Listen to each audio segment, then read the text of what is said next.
everybody, and welcome back to this very late True Gamer podcast, a podcast hosted by two gamers for you, the True Gamers. I'm one of your hosts, Eddie, along with my bro, the inverted gamer himself, Sheps. How's it going, bro? Yeah, it's going gaming. That's not true. I haven't been sleeping. Even worse than normal.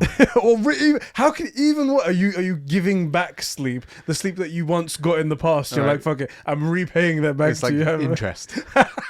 It's like I got my sleep from a loan shark. Have you ever thought about consolidating all of your sleep debt and then paying it all off to zero interest on a zero interest card? like a payment plan.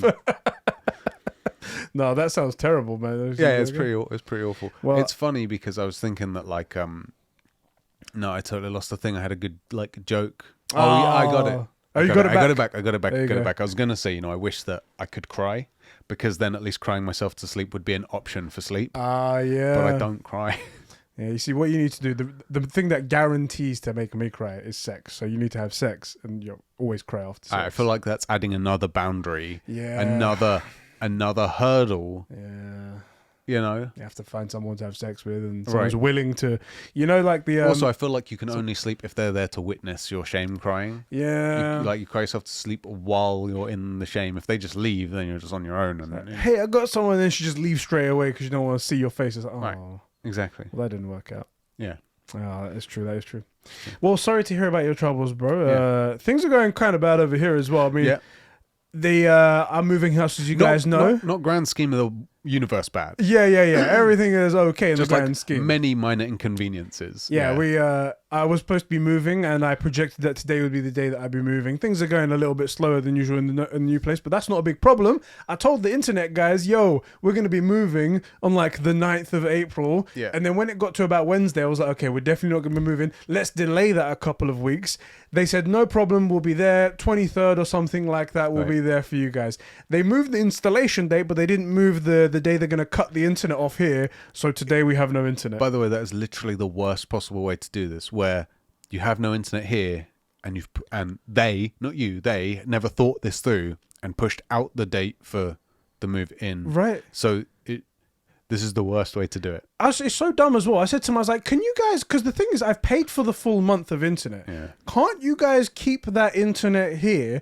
And I'm going to, because they say you have to start a new contract when you go to a new house. Yeah. Or whatever. So I'm starting a new contract over there. Keep this one here. It doesn't need to go anywhere. At the end of the month, you can cancel it and whatever you got to do. They're like, no, computers just can't do that. I'm like, for fuck's sake. Like they can land rockets vertically. Right?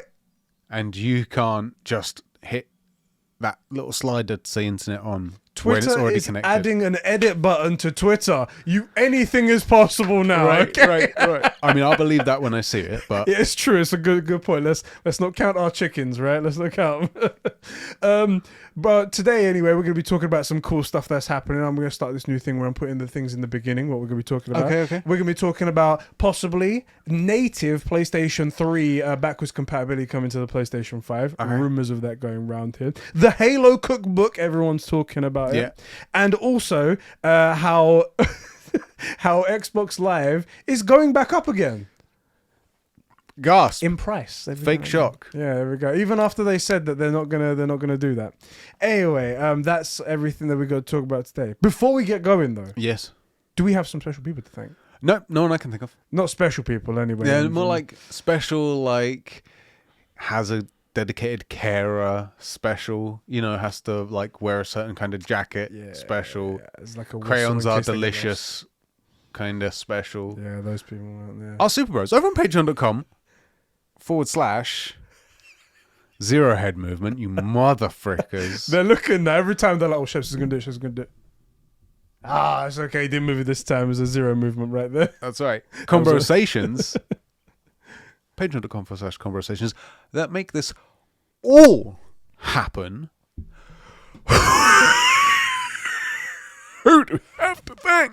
That was great, by the way. We have Diogo Dildo, Isak the Ultimate Comsock, Sabine from Smallville, the Star Wars Encyclopedia, Adam Sunling, Jeremy Renner, that's right, an official Avenger, Super Sus Ben Fryer, the Filthy FIFA Fanatic Joe McCormack, Clark the 53rd, My Juicy Left Nut, the Super Sexy Producer Sean, a brand new Super Bro, Jack Nicholas, that is his legal name. That is his actual name. His legal name right there. And Kevin, the number one simp.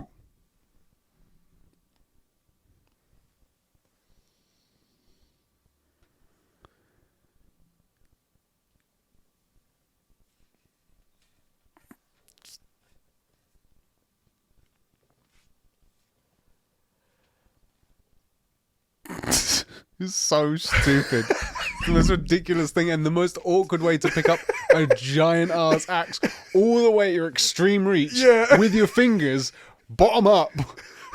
That's for the audio, guys. I'm lifting up the Leviathan axe from the other end of it, from the furthest point I could possibly reach. Oh, it was terrible. It's a good thing that's not sharp. I would love to, I think that might be the new thing, to try and do the most inconvenient stuff during that pause, but without making any noise. I mean, I feel like you're already reaching it by doing this podcast and making these guys listen to it. It's the most inconvenient thing. Also, talking of inconvenience, I've just realised that I don't really feel comfortable not having my laptop around, but it's currently a paperweight.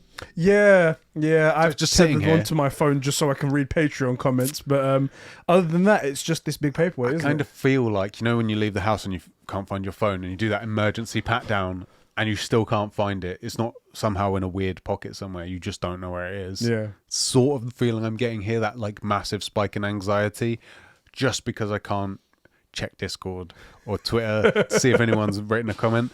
It's really getting to me. I feel you, dog. I feel you. Anyway, man, what's our first topic? Of Xbox. Thank you guys so much for giving the lights and mics on and the gaming going here at Conbrosations. Thank you well so done. much. That might be the best one so far. That was right. All right, let's first kick it off with PlayStation 3 native support, hopefully. Yeah. So this is the thing. After we spoke about the new PlayStation Plus tiers in the last episode, you can go check that out if you guys missed it. Yeah.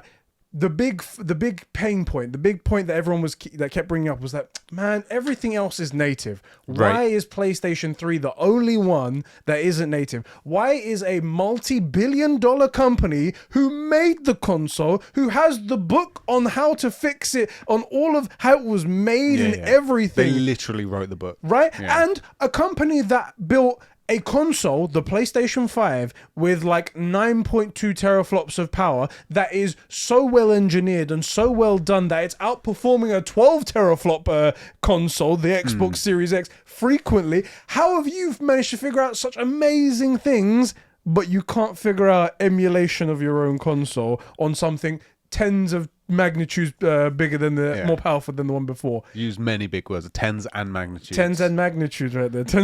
So basically, Sony listened to the podcast. We addressed the concerns to them, and they said, "Boys, we're going to look into it. We're looking because into of your this. podcast, right?" The rumor is that apparently PlayStation have been working on emulation of the PlayStation 3 for a long time. Now, there was some patents that came out specifically with Mark Cerny's name attached to it. I remember this. Yeah. So he's a great. Sounds good. Mark Cerny is a big swinging schlong when it comes to tech stuff. Yeah, the guy can figure it out. There's nothing I don't think he can't do. Sorry, I mean, just for like proprietary audio, they were like, "Oh, by the way, if you want it better, just send us a scan of your ears." Like, they figured out whole new technology just to make audio just a hair better. So good that you generally don't notice it, and it is amazing. By the way, the 3D audio is incredible. But he put it was a patent coming out, but the thing is that it said PS3 emulation. But it still mentioned streaming, which was very strange, and it brought up the point that I was talking in the chat last week when the podcast was live, is that Sony must have a plan. They must be working on emulation, because right now the way that they're doing it is they have PS3s set up in like a farm to run the games over the internet. Yeah, they're going to do server-side emulation, emulate it on the Azure servers, and you stream to that must be the plan. But right now, at least, what they have actual PS3s set up and they're playing the games. And I love that someone's job is going to be going around finding the disc and putting it in. Right. But the idea of that is crazy to me, especially as a company, because Eventually, those PS3s are going to die. Yes. As all tech does, after you use them, they just wear out and they die. There's a finite amount of PlayStation 3s in the world. Unless you're manufacturing them, which they're like... There's no way. Exactly. That's such old tech, like, what is it, 14 nanometer chips? We're now on 6 nanometer they don't chips. make that. And you'd have to make it. You'd have to commission a company to be like, no, don't make the new stuff. Make really old chips for us. So they have to be working something out. And I think that's what their pattern was trying to lead to. But the thing is, if they work out emulation there, then it could easily be put into the PlayStation 5. Surely. Question for you just before we move on. Go ahead. How much hearing protection do you think the people that work in that warehouse need? That thing's going to sound like a rocket taking off. I would love to visit one place because it will be a sight to behold. Just the beautiful curve of the PlayStation 3, just all of them set up in like rows across there. Like, this is beautiful. And then you're like, what? I feel like you would open the door and you'd be like Clarkson from that one Top Gear episode where he drives the aerial atom. His face...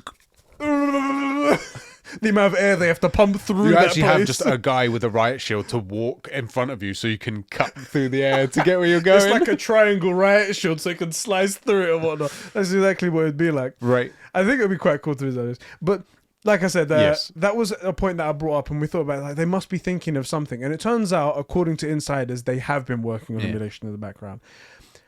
I think the only reason why we didn't hear about it with the announcement of PlayStation Plus was just that PlayStation are sometimes a little bit particular and they like to get things right before announcing stuff. They're very Japanese. I mean, they're Japanese, but like think pretty stereotypically. If it's not right, it doesn't go out. Like an example, how many first-party exclusives come out utterly broken? Yeah. Like the games generally come out, and there's first-day patches and stuff, but like if you're playing it day one, the game's overall gonna work. Yeah. And that is not because Sony cares about you. It's because if they don't get it right, they'll have to seppuku themselves. Brand protection and their own protection as well. Like it's so they're very particular, and so I think you're right. Is that they didn't announce it because it wasn't ready, and when I say ready, I mean like ready to go. Even the PlayStation 5 when it was coming out, people were talking about whether or not PlayStation 5 will support PS4 backwards compatibility, and they hadn't said anything for a while, and then. Mark Cerny came out on that deep dive they were talking about, and he mentioned it was like, and he first started with preface it. I'm like, it's not as easy as just putting in the new game and saying, hey, run the game and whatnot. You have to worry about frame rate. You have to worry about this, and then they mentioned the golden number. They said 400 games at launch, and people were like, 400? There's like 2,000 PlayStation 4 games. Like, why is it such a small number and whatnot? What's not included? And then when the PlayStation 5 came out, it was literally every game that was available on PlayStation 4 was available on PS5, barring 4 games. Yeah. Because they were like, at that time, we wasn't 100% on it, so we weren't going to say anything. And I feel like this is another one of those situations. The ironic thing, because I feel like I remember him saying this, or like it got touched on. I think it was certainly saying it, but like when they were saying there's frame rate issues, the problem is that if a game's not really able to do more than a certain thing, you get frame tears. Yeah. Because you're going too fast. It goes way out of whack. And that was the issue, was that, you know, if you have a game that only really runs at 30 FPS and you're running it way faster than that, if something's not right, it will look like it's broken. Yeah. When it's not, you're just trying to run it frames that don't exist, right? So I think that was the issue. It's very funny, and also Cerny, what people don't understand again is that Cerny isn't one of these talking heads. He's an engineer, like a real scientist. And if you ever listen to real scientists, they always start with, I'm sure someone knows more about this than me. World expert, literally the leader. I'm sure somebody else knows a bit more about this than me. But we think, and based on this data, it's like, no, bruv, you're the guy. Just say what you found, innit? Just tell, we respect you, don't worry. You say what you found, bro. You say what you found. But like scientists never want to say, or like engineers and stuff never want to say, this is how it works. They'll say like, we've managed to get this. We're, 400 titles currently work, and really it's like 4 don't work. Yeah. You know? It's just the way, innit? That's what I think is genuinely happening, is that they, because it seems the alternative is to say, okay, PlayStation are completely ignoring the whole of the PlayStation 4 generation when people were saying they wanted to play PS3 games backwards compatibility. Yeah. They're ignoring the entire time when they bought that Gaikai and made PlayStation Now and everyone complained about streaming. They're ignoring the run-up to the PlayStation 5 where people were again asking for emulation. And then every other backwards compatibility conversation going around, that's the alternative. And it feels really hard to believe that that's what's the world we're living in. I mean, they ignored everything. All I'm saying is that my GameCube never played my N64 games. You know, like it's everybody else seems to be okay with it. That's another thing as well. We was like, I mean, yeah, not many. It hasn't this hasn't been a trend. It's nice to have, but it's not been a trend. However, yeah. Also, can I personally don't care, didn't ask, L plus ratio. Like what I suspect will happen. Everybody's gonna bitch and moan about wanting this, and then in a year from now, Sony will release the numbers because, unlike other companies, they actually release their data, and like a tenth, if that, of people wanting PS3 emulation, the people will hardly have used it. I suspect they're going to have gone to all this effort, and no one's going to really use it. I agree with you actually, and I think that's the reason why the backwards compatibility tier of the PlayStation Plus thing is on the top tier, and the middle tier is the one that more closely resembles like Game Pass, barring the day one releases. And I think that's the one they're aiming for, because they're like, okay, this is the one that's going to produce the most value, the one that most people are going to be interested in.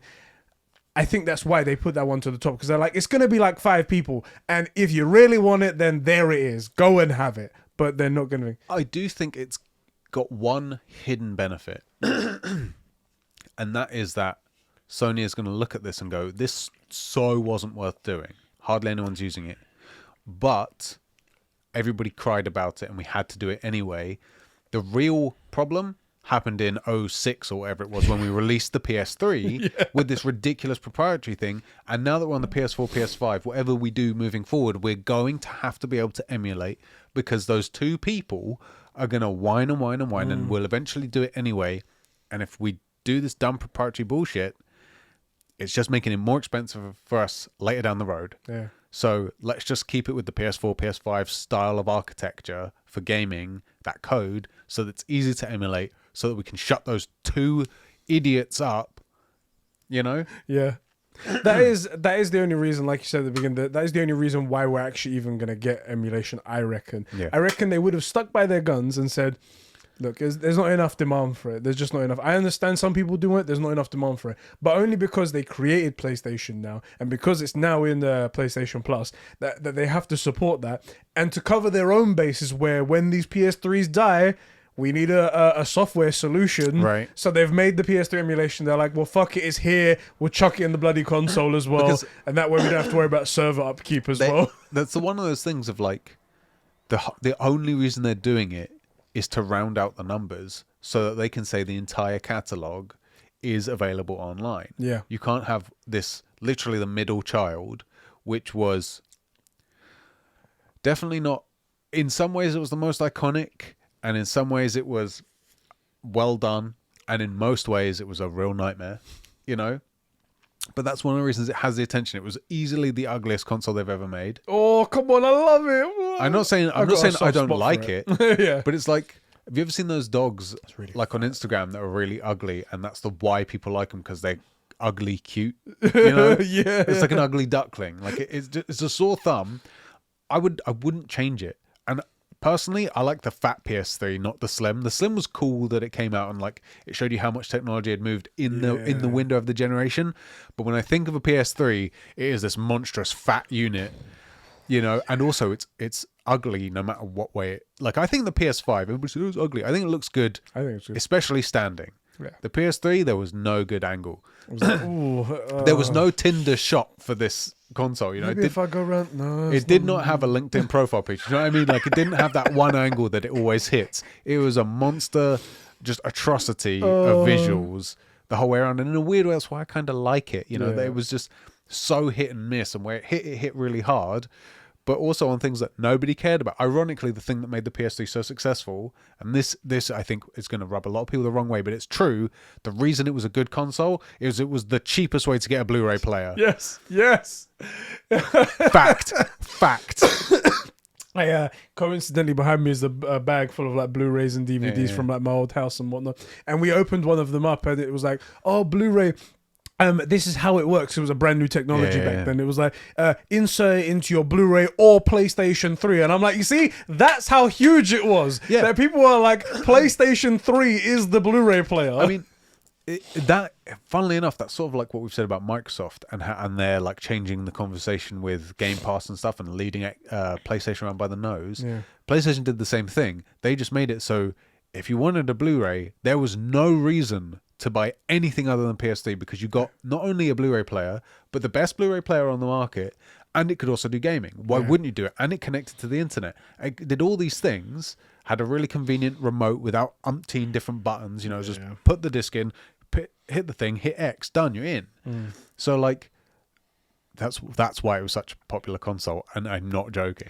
Little part of this conversation, I love that Microsoft tried to do the exact same tactic with the Xbox One S. Yeah. The little £240 or £200 one.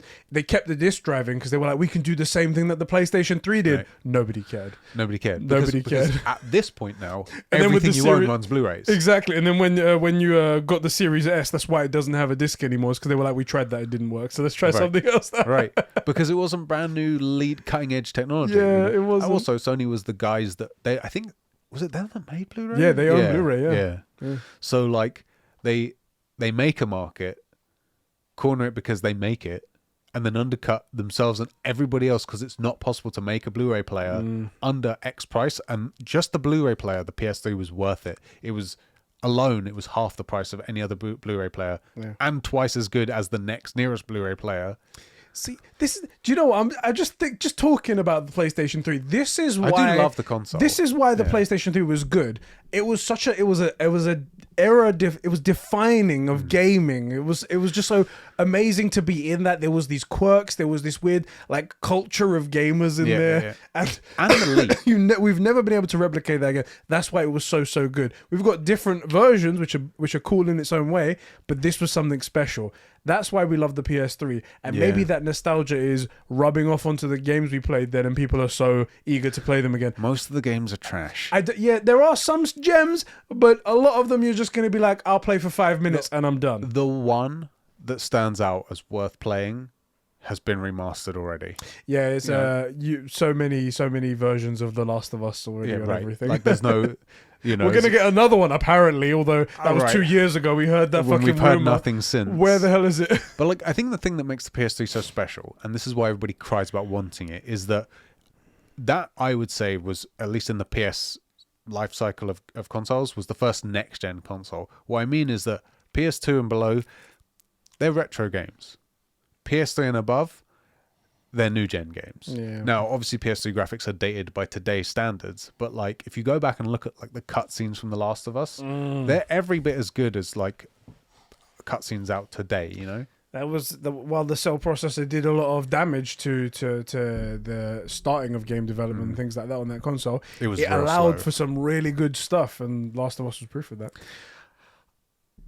As a guy, as I said, even when we was talking about the PlayStation Plus thing, this isn't the backwards compatibility part. Isn't for guys like us. Yeah. I don't feel like we're in that category, but there are people out there, and I'm just talking specifically about its existence and whether or not it should and how it could possibly. That's what we're doing here. I do think it's going to happen soon. I do think those people are going to be happy. I agree with you. They'll have their 5 minutes of fun, and then they'll turn it off. I wonder then what the next thing is going to be, because with everything that Sony does, because it's always good to hate it's always the thing to hate the popular person and whatnot, they immediately latched onto the service and they were like, oh, why isn't PS3 emulation on the console? This is a trash service. So when that goes away, what's your next argument? It's too expensive. Why am I being punished because I want to play older games? That will be the next complaint. It should be the first tier or the second tier. There are people and also, that are there's only 4 of you. It's not worth it. The only thing that I would say, and again, goes down to the reason why it's not worth it, is that I wish they also made the PS3 games that they're making on the tier available to purchase a la carte as well. I agree. I think they could even make them. They don't have to make them dirt cheap, like £2 or whatever it might be, even though they are old games. But if you want to get the games yourself, £10. 10 Yeah, quid. hard download. Exactly. You have it on your hard drive. You've got it there. That's your game stored forever. in your library as well. Like anytime, a lot of people still don't know this, but if you buy a digital game off the store and then need to delete it because you need the space, you still have it. Yeah. Like you just go back to your library and you can download it again. You permanently own that. Exactly. And I wish they would do that option as well. Maybe chuck in a little bit of like an FPS boost in there to like bump it up to 60 from 30 or whatever, and then sell it for 10 quid and let everyone have that. 10 quid for sure for PS3 games. I don't think it's fair to ask for the first generation of modern games to be under a tenner. And then also you can shut up because you'll get a good value from... because look, at the end of the day, it's a business, and we can complain that everything should be free, but then they'll go out of business, and we won't have them. And I like the product and I like the service, so part of that as a conscientious consumer is that they need to make money, and this isn't us shilling that. What was that one comment? You guys fetishize paying money. Like no. I understand that there's a transaction, just like with anime and manga and stuff. Yeah, I might find it online. But I'll also go and buy the manga because that's the way that the creator gets the best profit share. If I want to, I find out the best way to support a thing. Or like, look, I'm not paying a goddamn cent to see The Flash. Yeah. Unless it's really good, and then I'll go see it in cinema. Yeah. Of course I will. Probably twice. If it's good enough, I'll go see it twice. Once we confirm it's any good, right, and it's not trying to desecrate all over exactly. our good stuff, then we'll... Like, I'm okay to pay. I'm also not okay to get rinsed. Yeah. So, like, Yeah. Anyway, apparently it's coming. It's been told by the way where I got this from is from the Sacred Symbols Plus. He had an interview with a guy called Moore's Law is Dead. He also confirmed the existence of a PlayStation 5 Pro coming in the near future. We sort of guessed that they'd be working on that in the like 3 to 4 year range. Well, that's the thing. Apparently, it might be coming sooner, but not for the reason that like, the PS5 is not powerful enough and we're going to make another one. It's because they're going to move into apparently a new chip family, and that chip is easier to produce, which then boosts this whole chip shortage that we've got. The Max. Exactly. Apparently it's going to make everything a lot faster and a lot easier, especially in this time when no one can get a PlayStation 5. Do you know what's funny is talking about that? So we're now 2 years into the life of the PS5, which means we've realistically got 4 to 5 years left. Yeah. Average. I don't feel like, and this could just be because, we are still coming out of the pandemic. There's still supply chain issues. There's still people working remotely that shouldn't be or need to be working over, vice versa, all that stuff. There are still issues. But like where I feel like the PS4 was immediately being like optimized just out the gate. And it got to points where I just could not believe, like The Last of Us 2 and Ghost of Tsushima, I could not believe that could run on a PS4. Yeah. Mine was day of release, knackered. It got beat, rode hard and put away wet. Like this PS4 was abused, and a little spring clean and it ran it. Yeah. But I felt like the PS4, probably by this point in, was at the max that it could do with hardware, and then it was software optimizations that was... Yeah. I feel like the PS5 has not had even a tenth of its real power stretch. The closest we came was Ratchet and Clank. I feel like there's a lot more to be shown off, right? I feel like that was just like just a display in it. It didn't really... I cannot wait for whatever what was the last PS4 title? Was it Ghost of Tsushima?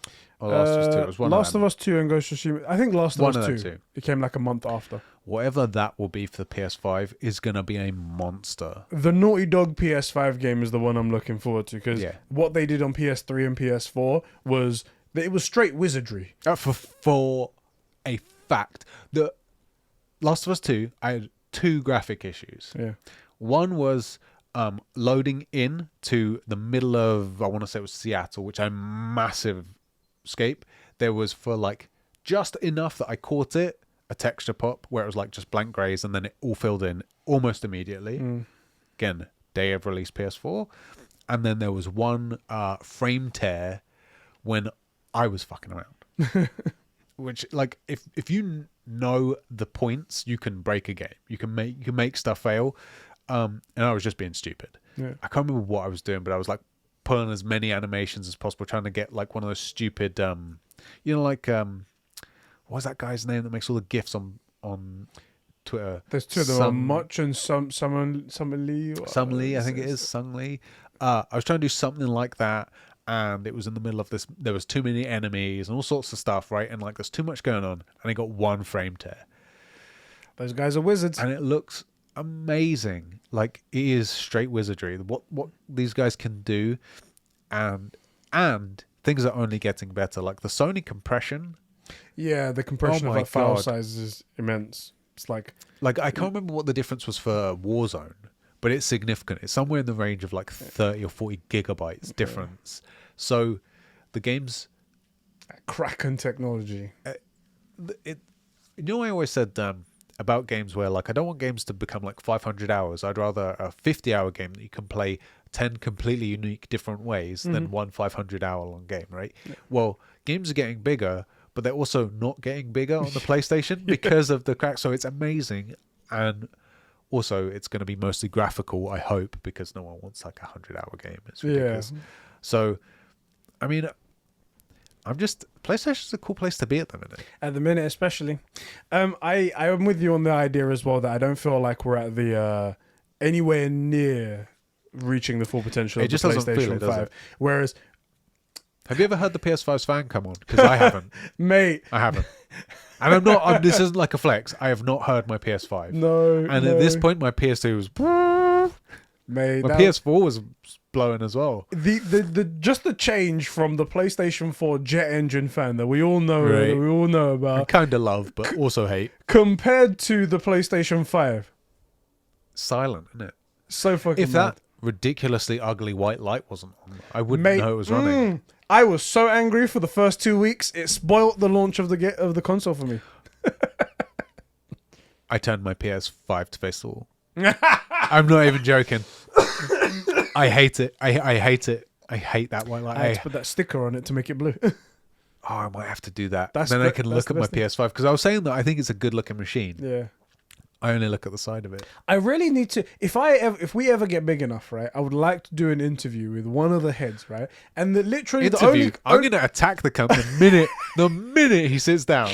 The only question on my shit is like, "Thank you for your time. Really appreciate everything you're doing right here." So let's get things started. Why did you make the light white? Why are you gay? Why are you? Why did you make the light white when all the promotion shows blue? You clearly know the blue is looking better. Why? Why? Why? Why? Why? See if I can remember that. I might make that a GIF. Do you know that meme, the why meme? It's some like American evangelical pastor who's all why? It's so just. I was going to say YouTube it, but yeah, there's no way I'm doing we that. We can't. Anyway, that's it. We're getting PS3 emulation. I hope it happens soon. Yeah. PlayStation 5 Pro apparently is coming back. Did I mention it was Laws More is Dead? Is the YouTube channel of the guy that does it? He has a podcast called Broken Silicone. You can check that. He's a very technical guy, so you can, if you like that sort of stuff, you can check that out. You've been warned. If you come to a freaking deep dive and complain that there's no games in it, man, I went over to this guy's channel and he's just talking about tech stuff. This technical guy, for some reason, I hate it. And every one of his videos, he has these fake heads in front that are silhouettes. That was the weirdest choice, though. Like, it's like they made the whole video and they were like, the thing is like something's missing. Obviously, they were like, we need more angles. Well, like, we can't get more angles. The guy's just talking. Zoom out, but it'll be an empty room. Fake crowds. Fake crowds. There we go. It's like someone pirated it from a it's DVD. Awful, innit? It's awful. Someone's walking away in the cinema. It's like, fuck this guy. I think they should add that just for some spice in it, or like add one of the fake heads pulls out a phone and then puts it away. You know, you see like a glow of light, a cough. Right, excuse me, do you mind? Right, exactly. Anyway, PS3 emulation, it's coming. Literally twos of people are excited for it. Yep, so many. I cannot wait for a year from now to hear the numbers, and it is like not high. It's literally going to be nothing. I can't wait for that. Okay. Also, we could be completely wrong, and then that would be very interesting to know, but true. I don't see it. Yeah, exactly. Talking of other people that are like not popular, and there's like twos of people that are excited to see them. Our true gamers over on patreon.com / See, no head movement. It's a slash, not a dab. I feel like the True Gamer's got more harsh than the Super Bros. This is not the way it works. In fairness, we do love our True Gamers, so we'll, Daddy beat you down extra today. Don't expect it next time. You got unfairly, harshly treated for your. It's a Findom thing that we're running here. The higher you pay, the worse you get treated. But who be they? The True Gamers who support us are, oh, for fuck's sake. Eddie, the high quality Potterhead. Fucking bastard. Adam, I love you so much. I'm guessing that's Adam. Yeah, it is Adam, yeah. Jeremy Horde, Sheps is Crusty Right Nut, Isak Manny, Adam Sunling, Clark53, Kevin Crow, Sab2557, Cats Coral, Joe McCormack, Random Wavelength, Jack Nicholas, Billy, Diogo Girthworm, aka Girthworm Jim, aka Zacchino. That's funny right there. I freaking loved that cartoon as a kid. Hashtag make nice guys too, please, for the love of fuck Hollywood. Enraged Seahawk from Seattle. Funny, he's changed his name from Endangered. I know. To Enraged. I don't know what's going on there. He actually did. Fishy, Mikey Tilly, The Jackal, Max H, Alpha Aquila, Sam Mason, Make Bindis Mod, Cobra SS, and Albie Scory. Thank you guys so much for giving us all the support over on Patreon. Gamers. They've keeping the game going. This is the good part I should say as well. Yeah. This is the True Gamer Podcast, guys, coming to your eyes and ears every Saturday-ish. No. Except for today. Oh, wait, we're recording. Yes. Yep. No, you had it right. Normally Saturday. This week, a bit of a blip. Saturday, here at youtube.com/Conbrosations1. That's right. And also on podcast services around the world. If you search for the True Gamer Podcast, you'll find us in your ears. It'll be great. These beautiful mics will be in your ears because I go like that. If you like what we do over on YouTube, you can head over. You can hit that like button, subscribe to the channel, and leave a little comment down below. It helps us out. That's right. Bit of engagement right here. And if you're over on podcast services, you can rate us 5 stars. It really helps us out climb all those podcast rankings. It does help a lot. If you want to help us out even more, if you feel like our content is worth it, if you want to go that extra mile, you can head over to patreon.com/Conbrosations, just like these guys did, and kick us a couple of bucks a month. Yeah. At the $1 tier, you can get an exclusive podcast, the Conbrosations podcast, our unfiltered talking conversations that we have. We'll say anything, and we say a lot on YouTube. Like, this is no holds barred. Exactly, it's pretty bad. The last one was 2 hours long, and everyone was messaging me saying, "Yo, this is the funniest shit I've ever heard." So go check that out. At the $5 tier, you get this podcast early, and you get read out as a True Gamer. And Super Bros at the $15 tier. It's really awesome, right there. We are at 57 patrons. I know. 57. It's awesome. Close to that magical 60 number, but that's incredible, isn't it? Obviously, so many people care to support us. It's really cool, and one of the things that I've noticed is we very rarely lose patrons. Yeah, once we hit I think 30, we've never gone below, which is strange because we're terrible and we make garbage. Yeah, I wouldn't watch our shit. Also, obviously, now that we're above 50 for me was like, oh my god. Yeah. I was really not really pushing, but man, I wanted to hit 50, and it's so cool. Obviously, there's always goals. Like, once you hit a thing, no one's ever happy. Normally, idiots are going to go, okay, now we need to go for 100. Retards, 69. That's it. That's the one. Obviously. We need to get to 69, boys. There we go. Obviously. There we go. So, that'll be a big celebration day. Is that? Yeah, That's it. Everyone's now a $69 patron. There you go. We'll do a middle of the year Combros Day just because it's 69. Yeah. For that, everybody gets access to $69 Everyone tier. gets $69 tier perks. There you go. Right. Oh, so God. stupid.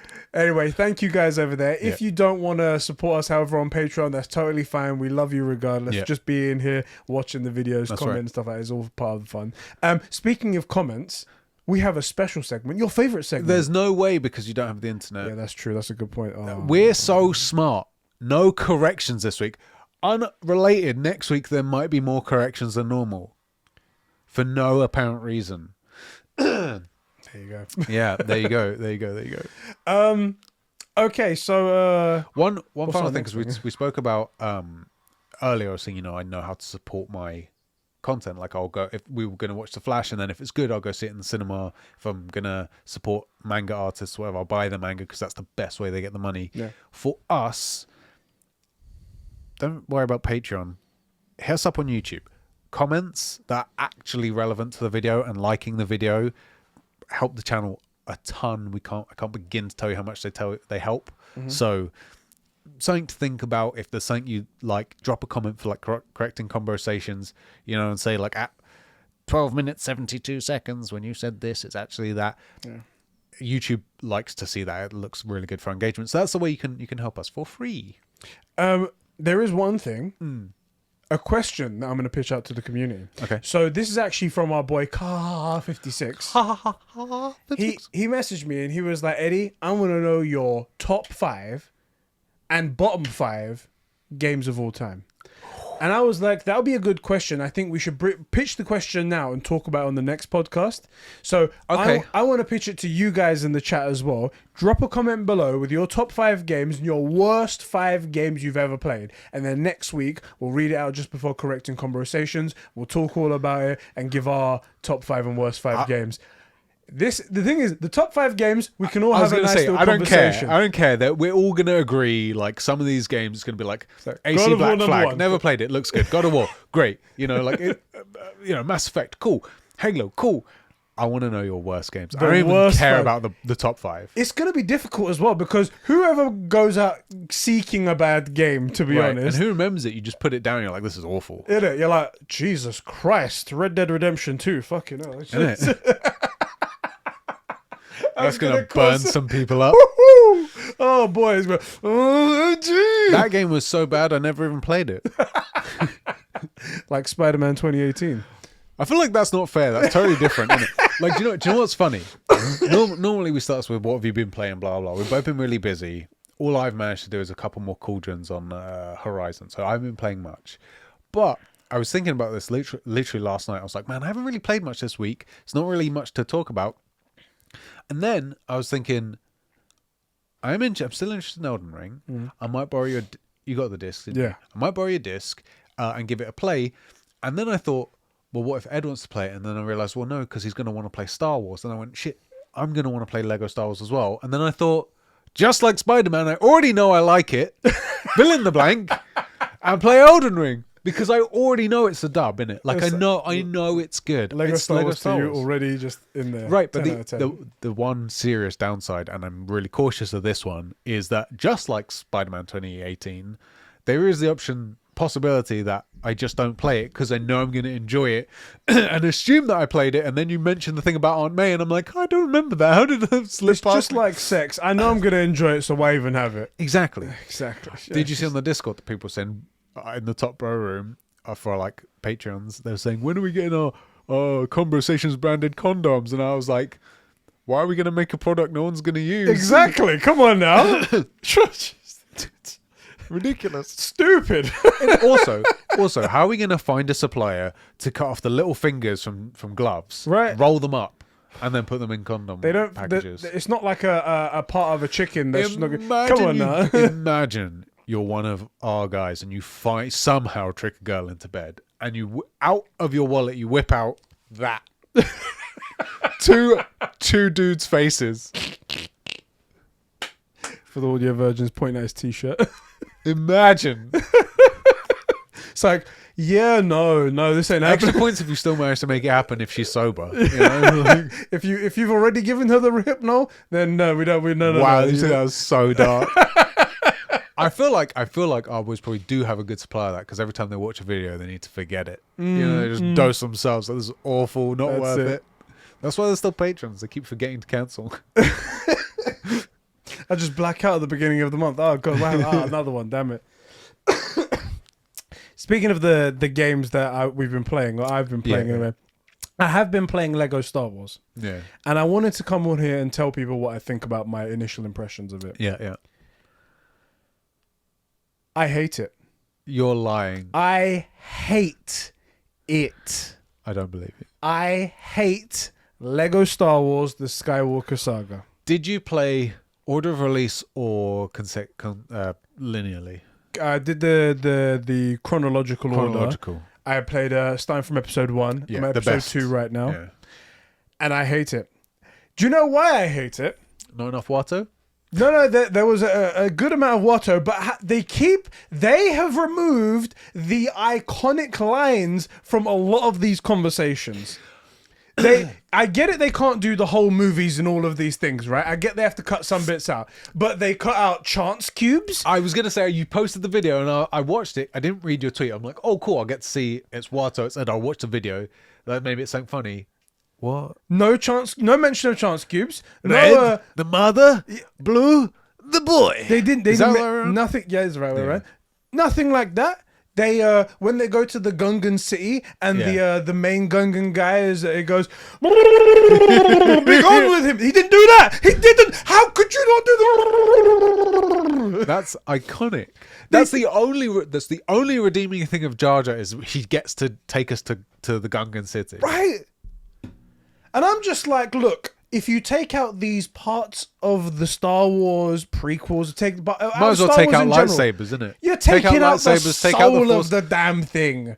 And there's a bunch of other things they do. They do their Lego humor every now and again with he's got the dart that kills that guy that goes to kill Padme one time. Yeah. And he throws it accidentally over his shoulder, hits somebody else, and he's like, that's funny, good That's stuff. really funny. But if you're gonna take out the actual funny stuff that's from the movie, then what are you doing? I fully thought you were joking, and now I'm genuinely upset. I'm upset, man. Other than like, And the worst part is that the more I go, the more they're gonna probably remove stuff, and the more I'm gonna be pissed off. You may have made one major mistake though. Go on. Are you using the voice actors or are you using the Lego sound? I'm using the voice actors. That might be the problem. See, Maybe you need to go to the iconic. And then you can be like, there you go. I knew what he was doing Yeah, there. And there is one other bit that they didn't do. oh god, no. So when This is pod racing. Eat a bone of Wonka. no, they actually did that. Thank They God. did that, and I was like, okay, you got the Yeah, essence of pod racing there. Did they have his awkward friends in that one scene where Annie's racing and they're like, yay, that weird celebration. Thank God.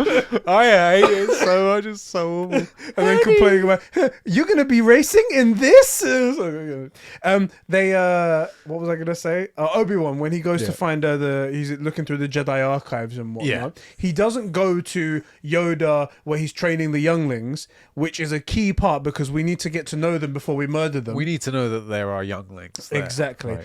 Instead, we just Yoda just comes to meet Yoda. you. Comes to meet you at the thing, and it's like, go to the center of gravity's pull. And I'm like, but the younglings! I need to know what I'm gonna murder in a few minutes. Also, I wonder if they're going to show that. That'll be interesting. If they don't, then they've ruined the whole game. That is, I mean, I want blood coming out of these Lego pieces. of course, yeah. The little red things. Clink, clink, clink, clink. You do it comedically. Anyway, Lego Star Wars so far, 0 out of 10. Interesting. That sucks. Those lines. How do you do Star Wars without those lines? That's ridiculous. Honestly, they're like while at the time when the critics were doing like reviews, they were like, "What the fuck is this?" I get it, but now it is the endearing part of Star Wars that we all love and we all Star cherish. Wars is super cheesy. Yeah, that's the whole point. It's supposed to be. It's only when they got to the sequel movies where they started to go super serious. We were like, all right. You tried to make it serious and ultimately have space wizards with laser swords. And so you maybe shouldn't make it too serious. Don't take yourself too seriously. I get make it like a serious film. Like the prequels are pretty serious. But they're also some of the cheesiest shit you can find on the internet. So, and also I went into that bar where Obi-Wan goes to find that where he speaks to his mate from the Clone Wars, the chef, the big blue guy. Oh, just before that. Okay. Before the woman that gets the dart killed. Which that's not in a lot of cuts, by the way. Yeah. Of the movies, like people don't know that's how he finds stuff out. Strange because that's so like pivotal. It's like how can you? How did you find out this information? Yeah. No, but I was trying to find the Death Sticks guy. I was trying to find the Death Sticks guy, and he wasn't there. And I was like, "What's the point? I want to convince this guy not to sell Death Sticks, to go home and rethink his life." Also, about Star Wars being heavy-handed, they call cigarettes Death Sticks. Yeah.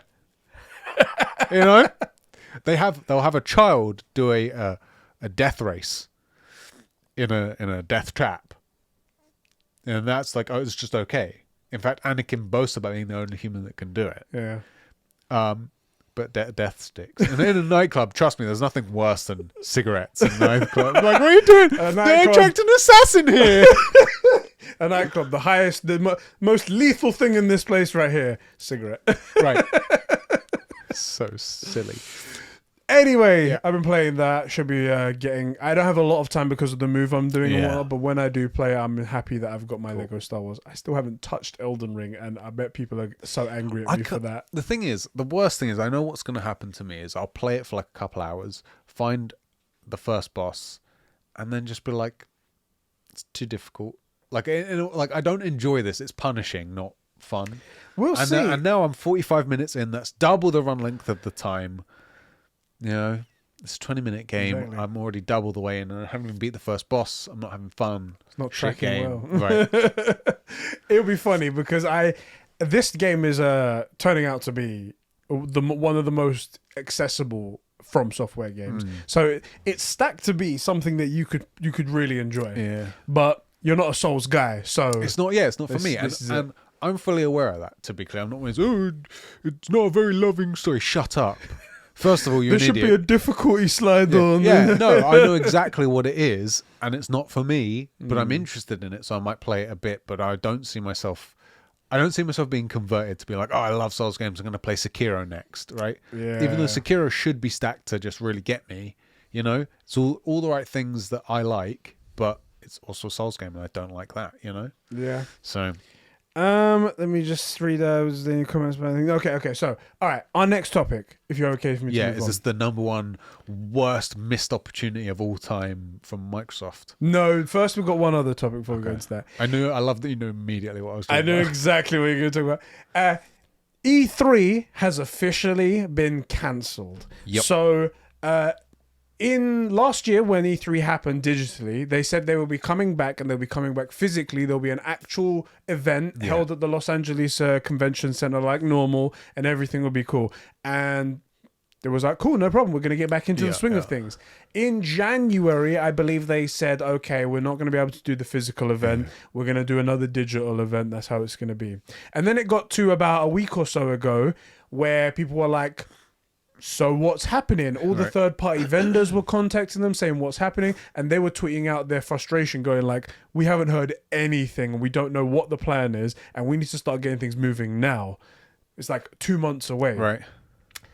And then the email officially went out to the third-party vendors that E3 has officially been cancelled. There isn't even going to be a digital event or anything like that. How do you feel about E3 being cancelled this year?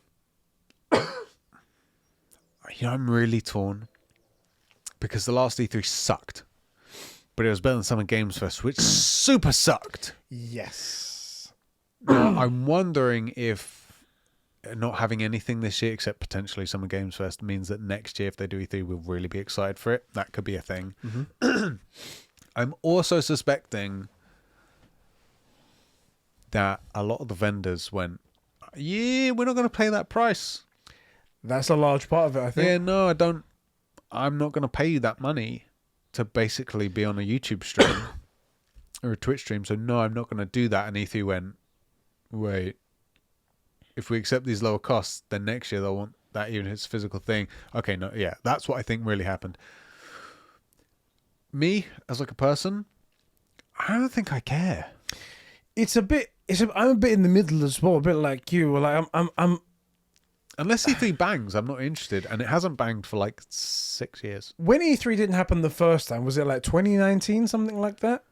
Or maybe in 2020. Maybe 2020. Yeah. Maybe 2020. 2020 would make sense. When it first happened, we were very much rejoicing. We were like, thank fuck! That's right. Yeah. Because it was getting drawn out. First of all, the big hitter wasn't there. PlayStation wasn't there. So it was like, do we even care? The only things we've got are Microsoft, and all they're going to do is show us more trailers and not release any games. Right. And half of it's third party anyway. EA with their usual bullcrap of lying to us, trying to just get our money. There was some highlights. Devolver Digital was quite a cool show and whatnot. Yeah. But we're like, Cyberpunk, that was 2019, wasn't it? But anyway. I think, was it 2019 where they actually showed the... Keanu Reeves was 2019, I want to say. I think it was... Anyway. One of those ones. Yeah. But we're like, you know, we were like, don't worry about it, it's okay. And then we heard that we had Summer Game Fest, and then Summer Game Fest first showing being so bad and being so stretched out over like 3 months highlighted for us how good we had it before. And we was like, oh shit, was E3 actually good and we just didn't appreciate it? Yeah. And we were like, okay, let's bring E3 back, and it came back in the digital form. It was okay, but it wasn't good. That's the thing, is the bar had been set so low now that all it had to do was just be okay. And it wasn't. It was only okay in comparison to Summer Games Fest, which meant that it was probably really shit. So, like, it's just L after L. And I don't think I care. Like, I'm getting enough there are enough good games to be playing at the minute. There is nothing I'm particularly interested in. The only thing that's of any interest really is like The Witcher, but I'm scared, so I don't want to know. Yeah. Starfield, which we won't see anything from until it releases, because like we still only have concept art. Exactly. Like there's, so we don't. So far, I'm not feeling a massive need for E3. Yeah. I like the cultural event it brings between us all gamers. Like when we do like the watch-alongs, we all get along, we all theorize about what could happen. I like that part of it.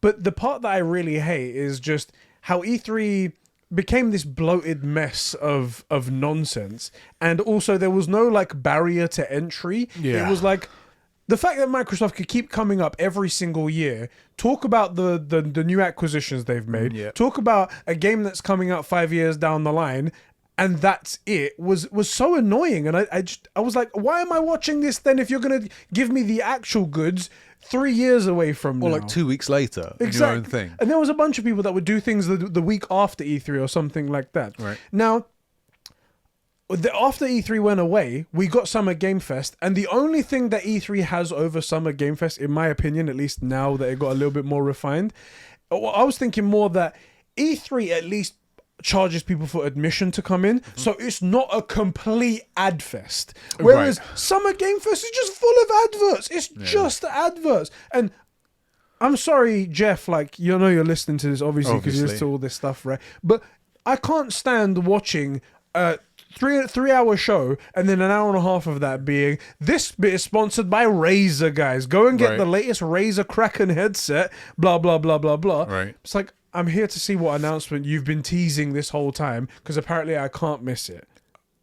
I get this is a business as well, but like that's what they have over you. I'm not against advertising. Yeah. I'm not against making money from this. You got a lot of eyeballs on it, but like, come on, work on it. It's got a flow. It's got to make sense. Yeah. If YouTubers can do it, yeah, you should be able to do it. Here's the thing. The best thing about both of these shows was us hanging out with the boys watching it. That's wrong. Really, it should be a great show that we have a great time hanging out with the boys watching. Yeah. And until we get to... I would love it if the best thing was watching the show and then we happen to be hanging out with the boys. Yeah. Because we always have a good time hanging out with the boys. We know we're going to have a good time. Even EGX couldn't ruin it. Yeah. And that last EGX was god-awful.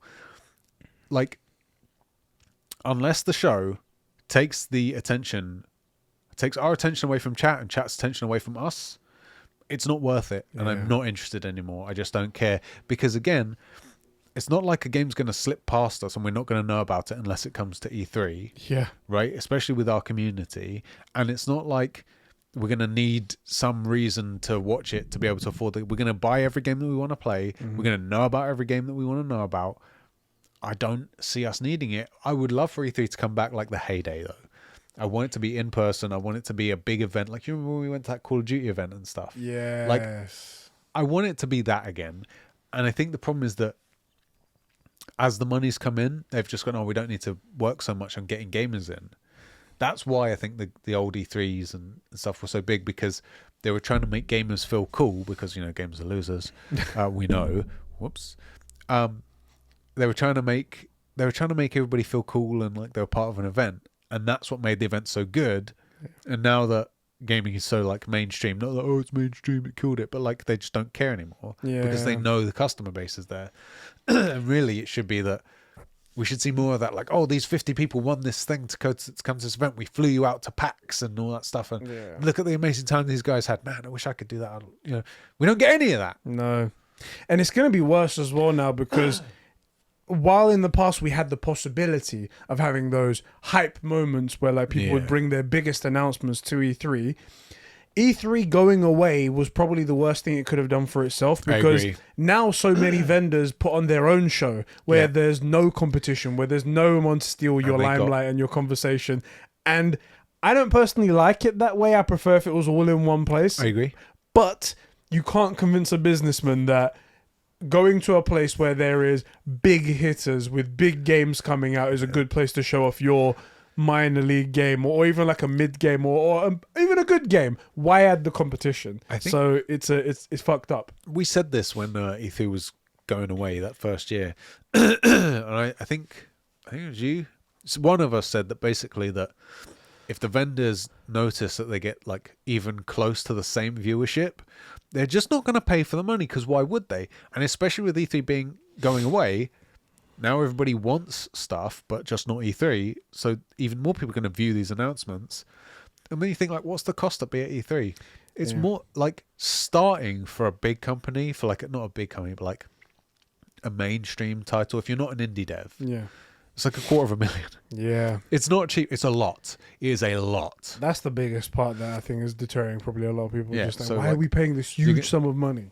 You're going to save, let's say that number's true. I can't exactly remember. I know we looked it up once about what it cost. It was a lot. Yeah, it was a lot, but I don't remember the price of it. We'll just say it was that. Well, let's say less, 100,000, which by the way isn't actually that much for big business, but let's say it's 100K. So your options are E3, immediately 100K out of pocket, plus all the man hours and cost to get all those physical things set up and transported there, have your guys working there for the whole 2 weeks or whatever it was. All the insurances involved with everything. Insurances. And you're there next. You're having to deal with, Doom Eternal's coming out, whatever. Like Halo's there, Cyberpunk, whatever. Like you are having to try and desperately claw your way to get people's attention with all these big hitters. Or you can get the same, if not more, eyes on your product, which you can verify because you can see the views and watch times. You get analytics on it, and you're not paying six figures just to be there. And you have complete control over what you show, how it's shown. Nobody to answer to for like your press release or anything. Yeah. And if you time it right, you're the only thing to be talking about. Exactly. It's just so many. You can't argue all of those upsides. But all of that being said, I would love to go back to the 2016, 2018 heydays. It would be cool, wouldn't it? It would be so great. I fear, though, that it's all gone. Yeah, I think you're right. Let's kick it over to our boys. I'm just going to check Patreon first of all. We had a comment about E3. No, okay, not E3, but we're going to talk about in our Discord. So over on Discord, our bros have written in just like you guys can by clicking the link in the description. It's a great place to be. Go check it out. Cryptic writes in. He says, I have mixed feelings about E3 being cancelled. I, for one, loved it last year. Interesting. Okay. Yeah. But I wouldn't have been able to watch it. I wouldn't be able to watch it this year because of exams anyway. It kind of feels like, I mean, who needs exams? What's it? Yeah, just bunk. You're going to get an A in English. Wow. Good for you. You already speak it, idiot. Ain't it? Loser. But exams. It kind of feels like an era, the end of an era maybe. But I'll check back in the future, he says. So he's kind of iffy on it. Sean writes in, he says, E3 has been slowly dying for a while now, so its cancellation isn't a surprise to me, but I will miss Eddie's E3 streams. See, that's the thing. The best the only part thing of it was missing. that. Yeah, I agree. I like hanging out. I love to it's E3 week. We'd take like the weekend off, or not weekend off, but you know what I mean. I would take days off of work just so I can be like, we're going to be streaming. Even the day ones we're going to be doing. The smaller ones, we'll do those ones. It's good as well. fun. Also, Summer Game Fest has sucked both times, and I don't expect anything different this year. Did you see Jeff Keighley be an absolute savage online? No. And when the news broke that E3 was cancelled, all he does, winky face emoji. Done. That's what we do. And everyone's like, If only you put on a good show, Jeff. There is that. Look, I'll give him the next one, just to cut in real quick. Yeah. If you suck 3 out of 3 times, you don't put on a good show. Yeah. Right?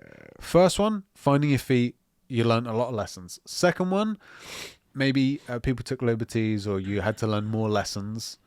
If you can't get this one right, you can't do it. Nope. So I'll give you this one. I'll turn up to a few, and if they're good. The problem is that he has, like, on paper, the format is cool. Like, it's very professionally produced. Yep. It's good camera work, good transitions.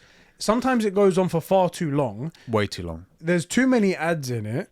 And sometimes there are hyped up things that are just pointless. And remember that year when they just did conversations with, like, the developers? And it was, when they did it with Todd Sweeney. And I'm like, he's a fucking CEO. He doesn't give a fuck about anything that's going on here. And he doesn't know the game. He doesn't know anything. So dumb. Why do we have a 45-minute conversation? It's ridiculous. Similar to that, someone said, that Elon Musk doesn't know anything about being a millionaire anymore. If you wanted to be a millionaire, don't speak to Elon Musk. You're closer to being a millionaire than he is. Way closer. Like, Todd Sweeney doesn't know or really care. Can't possibly, even if he wanted to. Like, this is the wrong person. And I feel like the Destiny devs they had were okay, but a bunch of the devs they had were just devs who had been thrown in front of a camera. Yeah. Like, part of the thing that makes good devs is that they're generally not the best, like, hosts and interviewees, right? They don't have that other set of skills. That's why they went into hard engineering, because that's what they're good at. That's what they're focused on. They don't have particularly good. Also, it's a skill. You have to train to be a good interviewee. Yes. Know when to pause, when to stop, when to ask a question and wait. You could just jump in front of a camera. You're fine. You don't do it. It's hard. It's hard. Also, putting a camera in someone's face is very awkward. Like, people clam up immediately. Yeah. It's not easy. Jeff Shrooms writes in, he says, E3 is gone. It does suck, but then again, it's been gone for a while. Facts. I know Jeff Keighley is knee sliding down the hallways of his house, knowing Summer Game Fest is now the premier gaming event. There is exciting stuff to be shown around E3, though I am looking forward to some of those announcements. Yeah. That's true, Rob. That's true. Mikey Tilley writes in, he says, E3 has been dying a slow, painful death for years now. It's even lost the laughable, cringy moments. Yeah. The laughable, cringy moments. They're just uncomfortable and cringe at this stage. It's not even laughable anymore. It definitely feels like E3 is that one guy that got bit by a zombie and really is making it to the end, but he's like pale and sweating at the minute. He's like holding the wound. And everybody's like, man, you're going to turn soon. He's like, no, I'll be okay. I'll be okay. Just leave me with a gun. I'll be okay. Take the safety off 1 second. Yeah, like that's what it feels like. But with that said, Sony and Nintendo have been doing their own thing for a few years now. I'd still expect us to get big state of plays and Nintendo Directs around them. Yeah. And that's true. That's probably what we'll get. He says, Microsoft may do something and maybe we will finally see something from Starfield, which of course is the greatest game of all time ever made. Facts. Because those few development stills and a trailer showed us absolutely nothing looked so good. See, so I'm saying nothing's looked that good, man. Starfield is going to be the best game of all time. It's true. Yeah, exactly. Can't deny it. It's already the best game of all time. We know this for a fact. It's already. Give it the game of the year already. Wait a minute. Does it fall Give it the best PS4 game of Oh, GameSpot. Oh, what is wrong with you, GameSpot? See, that's the thing. That was at Summer Game Fest. That was something that Summer Game Fest, they took on board. It was clearly what it was. Was it GameSpot wanted to be relevant, wanted to be in the conversation. So they paid for a spot on there. GameSpot paid for a spot. And Jeff Keighley just took the fucking money. Yeah. It's like, that was an example of something that you could have removed and it would have raised the quality of the whole show. And instead you didn't. Yeah. I get it's a business, but come on, man, you're fucking yourself here. Exactly.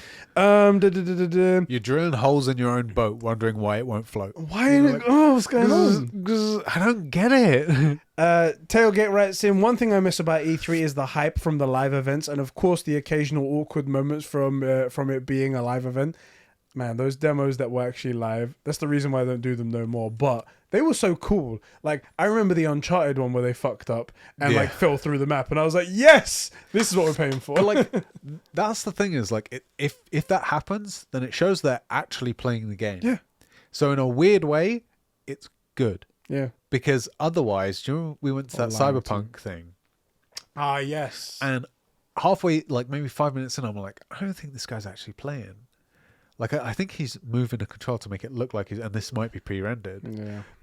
Because it didn't move like someone that played games. Let's just say that. Now, it could have been that he was very awkward, but I don't believe it. I bet if we'd have come back in, we would have seen the exact same like fake decision of no, you were supposed to kill it, not kill the guy, you're supposed to stealth, but he shoots the guy. Yeah. I think we would have seen that exact same thing. It felt like, for those of you guys that can't imagine it, like the Jurassic Park one, where what's the owner's name again?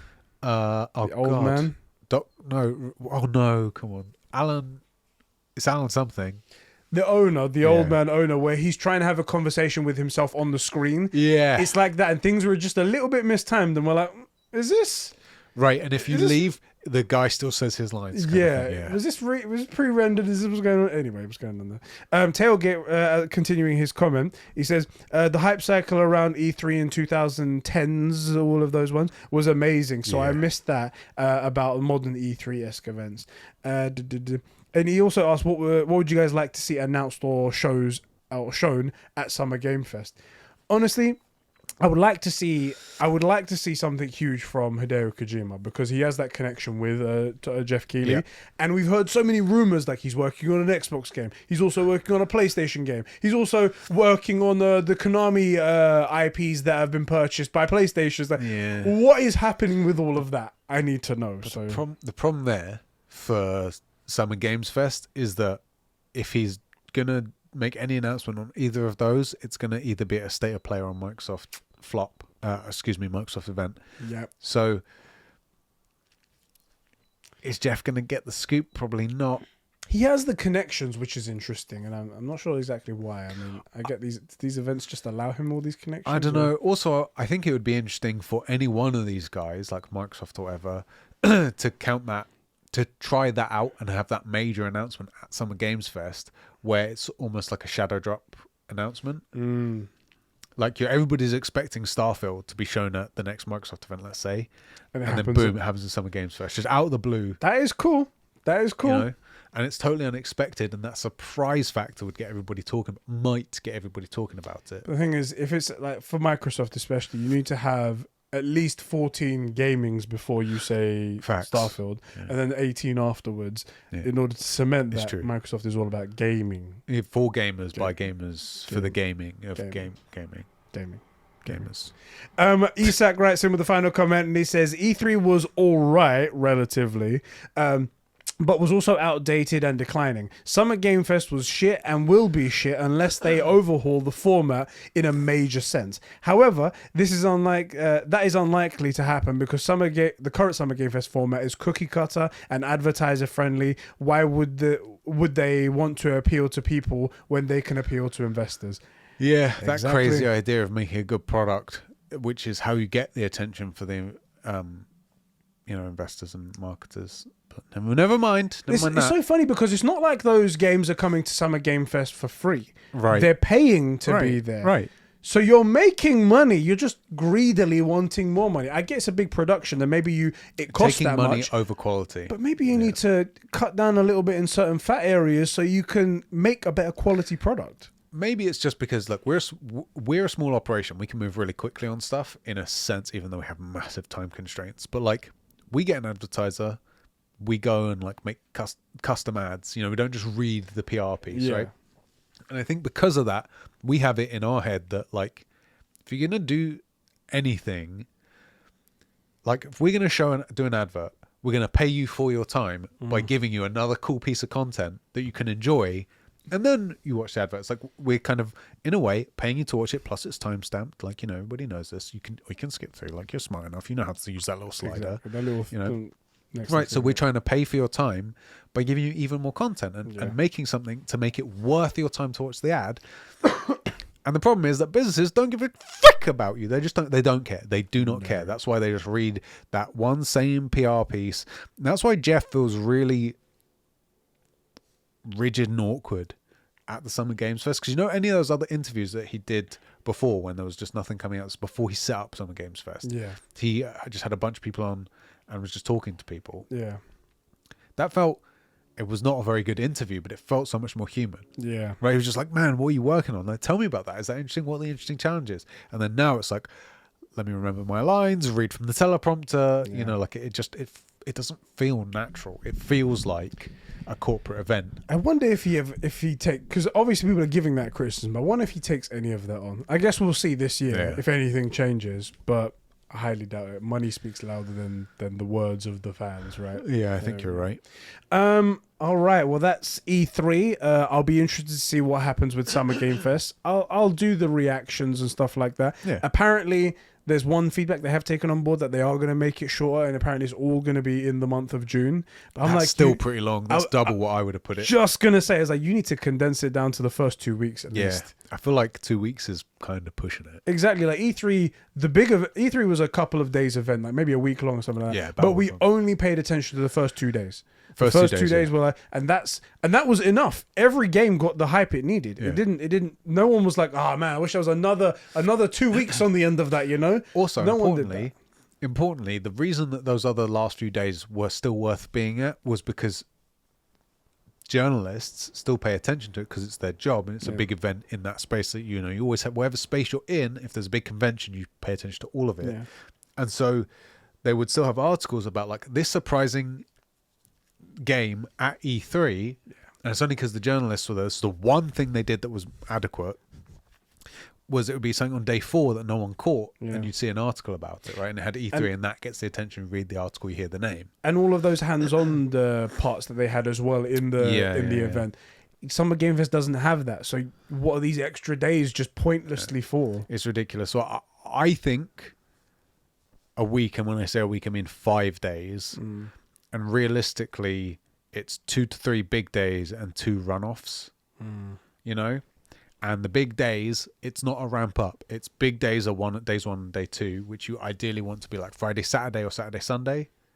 Probably for some reason Friday, Saturday seems like the way it works, or maybe Thursday, Friday. I feel like Thursday, Friday is always a freaking way with E3. Why do it? Everybody's at work. Come on now, come on. And Friday is the day that games are released. Come on, we're busy doing shit. Exactly. I do want to add one more thing to the comments we said. So Cryptic wrote in his E3 thing, and then afterwards he wrote down, also, go watch Peak Cinema Morbius, he says, in which Jared Leto plays his second greatest written role in a comic book movie. First one obviously being Zack Snyder's Justice League at the end, right? Do you know what's really hashtag Morbius sweep, hashtag $1 trillion box office, hashtag cinema. What's really funny? $1 trillion. My God. What's really funny is I like Jared Leto's Joker. Yeah. Because I have the it's Jason Todd. Is that right? Jason Todd? Yeah. I got the right one. The thing is, I That's feel my like theory, and I work for it. But I would love that to be the one. Yeah. Now, I do have to say that I was like, you know what? It's like it wasn't a particularly well written role, and it was poorly directed, blah blah. But it's it did good. Then he comes up with this, and I'm just like, you know what? Maybe I'm wrong. Maybe I'm wrong, and I'm seeing something that isn't there. Maybe the guy's just shit.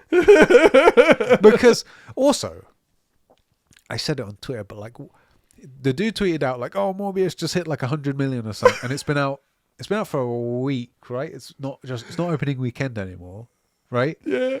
And I'm like, also, I think it was worldwide. Yeah, you said worldwide in this tweet. I was like, does he mean domestic? Because worldwide 100 million is not good. Domestic 100 million's an L. Yeah.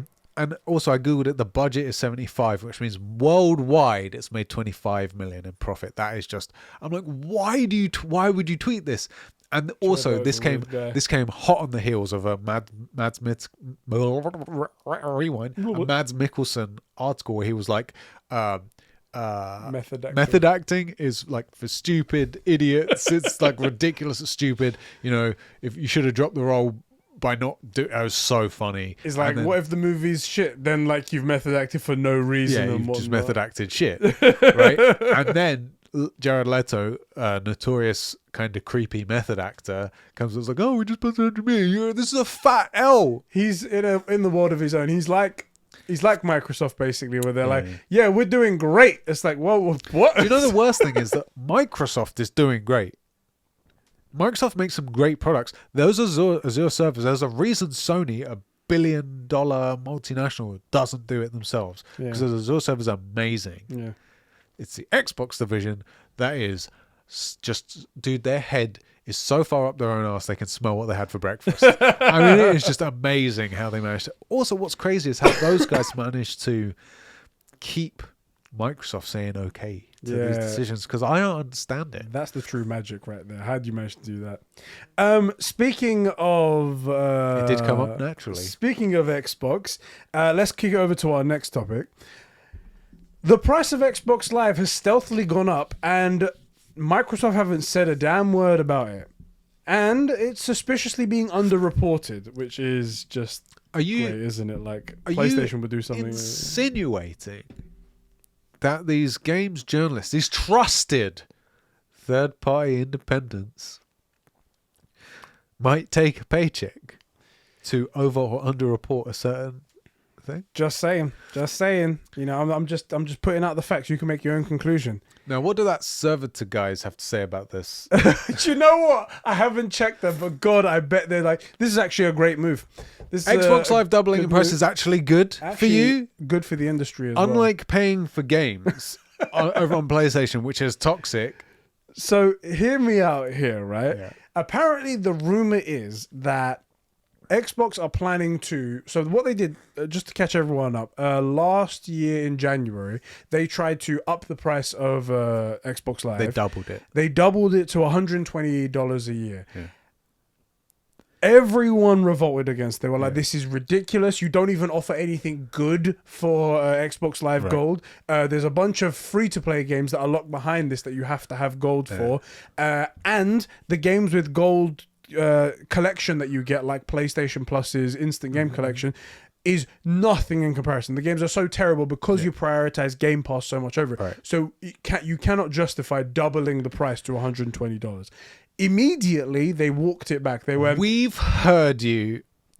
We've heard you guys. Fricked. We've heard you guys. We understand this was a misstep. No problem. We're going to roll it back. We appreciate your feedback, blah, blah, blah. Misstep. It's like a pole vault. Normal crappy suit corporate talk, right? Exactly. PR statement. Yeah. Stupid stuff. Anyway, they did it, and that was all cool. Everything was all good great. guy Microsoft. They really care about us. They also changed that if a free-to-play games can be played for free without this subscription service as well. So it was a net win in general, right? So the gamers got one right there.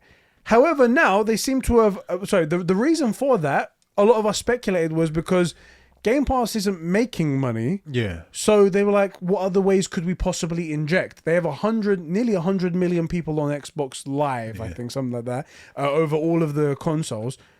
So they were like, maybe we can inject some money into the system by doing this.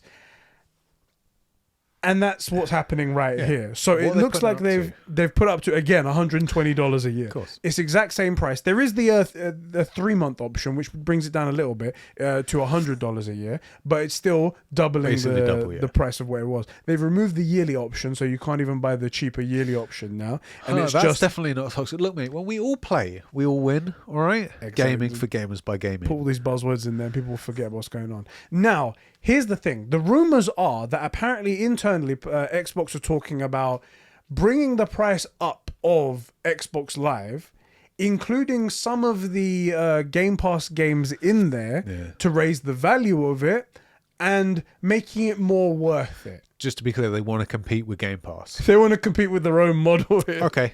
So what they're doing, that's apparently what the rumors are. I don't know how the execution is quite going to be because it's a complicated thing to try and explain to somebody, but that's apparently what they're doing.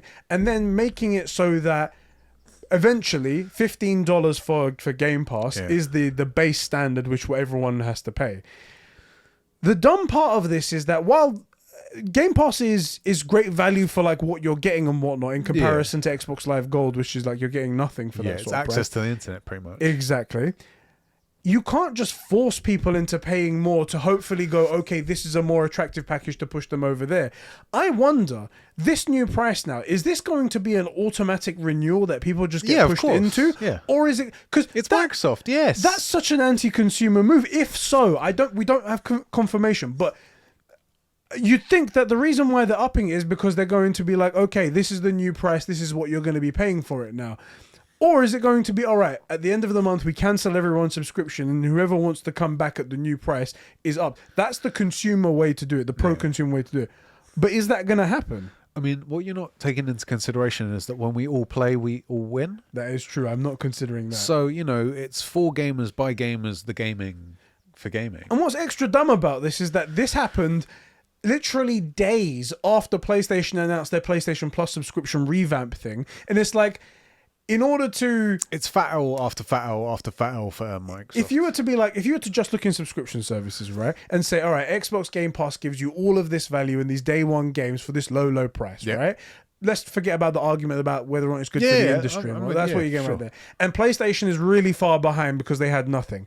And then they announced this service, which brings them kind of close.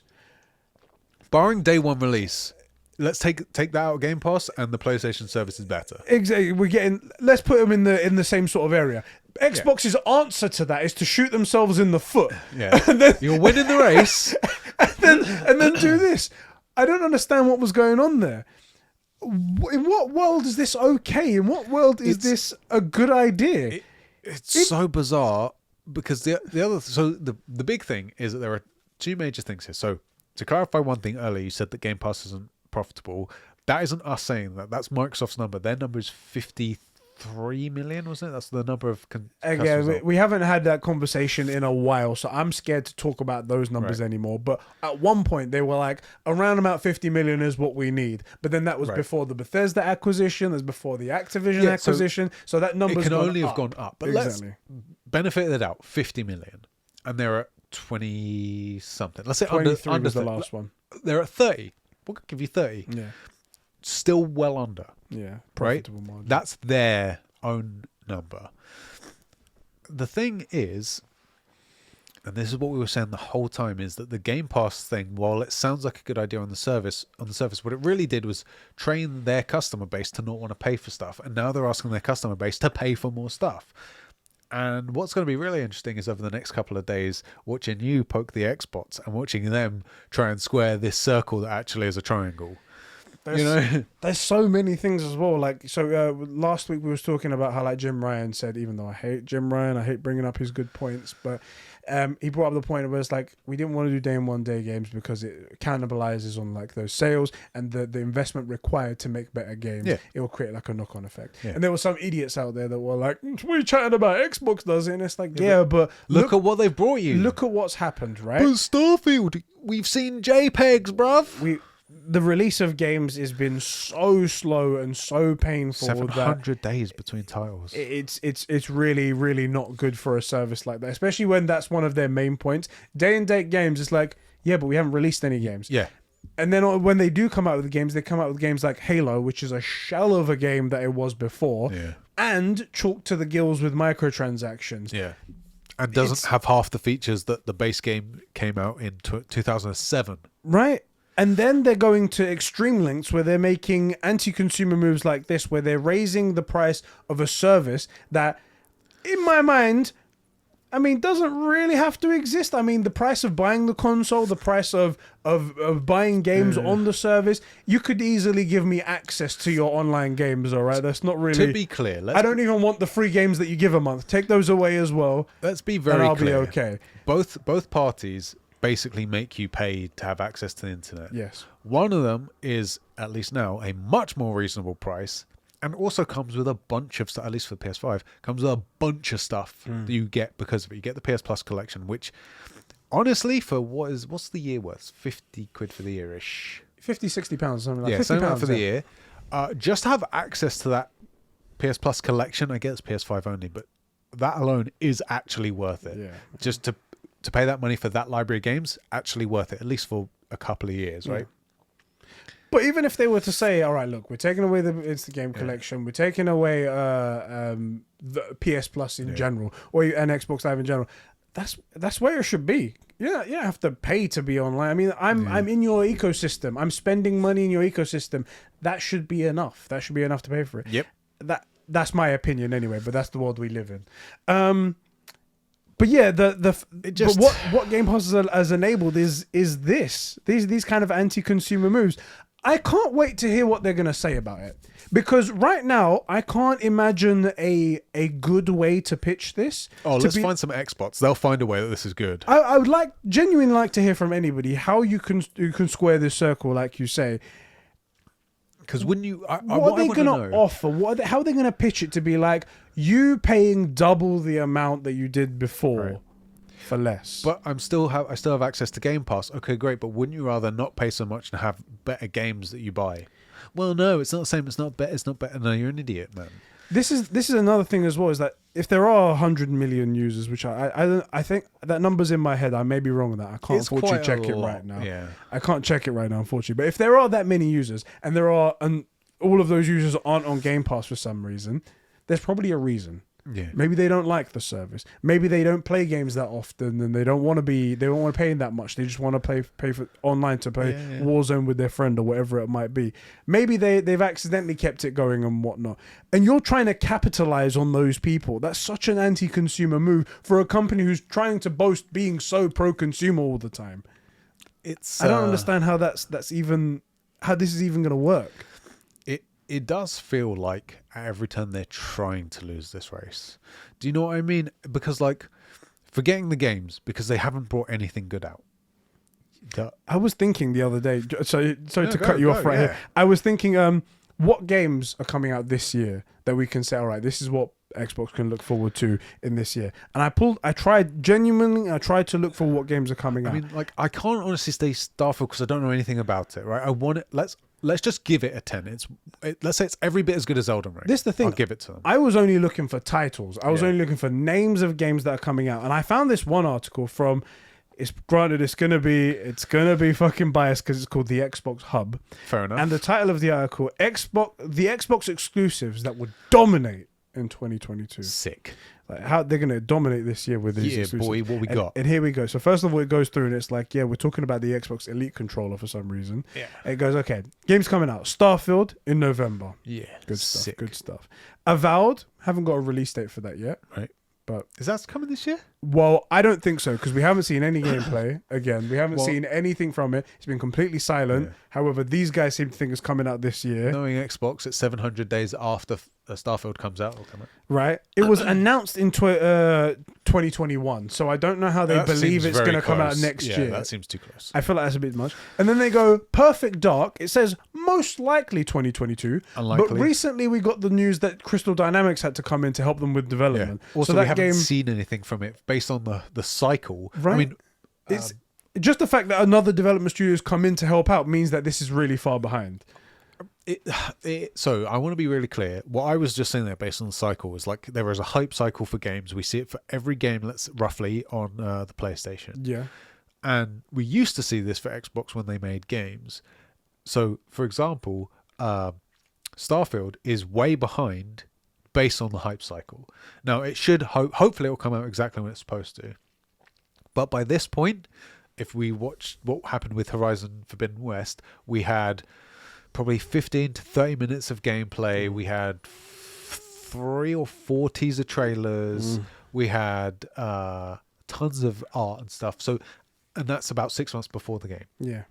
We don't have any of that for Starfield. So in that sense, Starfield's behind hype cycle wise. And these things, we don't have anything. The only thing anybody knows about Perfect Dark is that game was already made. Yeah. All we know is what we knew from Perfect Dark. Exactly. So Starfield, Avowed. Yeah. Which, again, we don't know if that's coming out. Yeah. Perfect Dark, again, if you want. Which even they admit is a maybe. Yeah. And that's it. And I was like...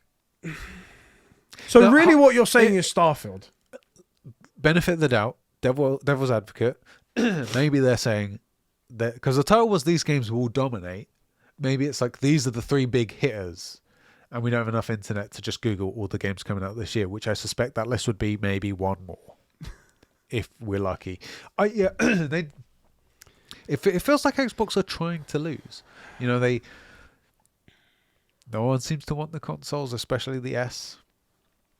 There's nothing to play. They're putting up the cost of access to the one service that they're pitching. I mean, it's so bizarre. The thing is, man, like... It's so bizarre. And I'm expecting a Game Pass price hike.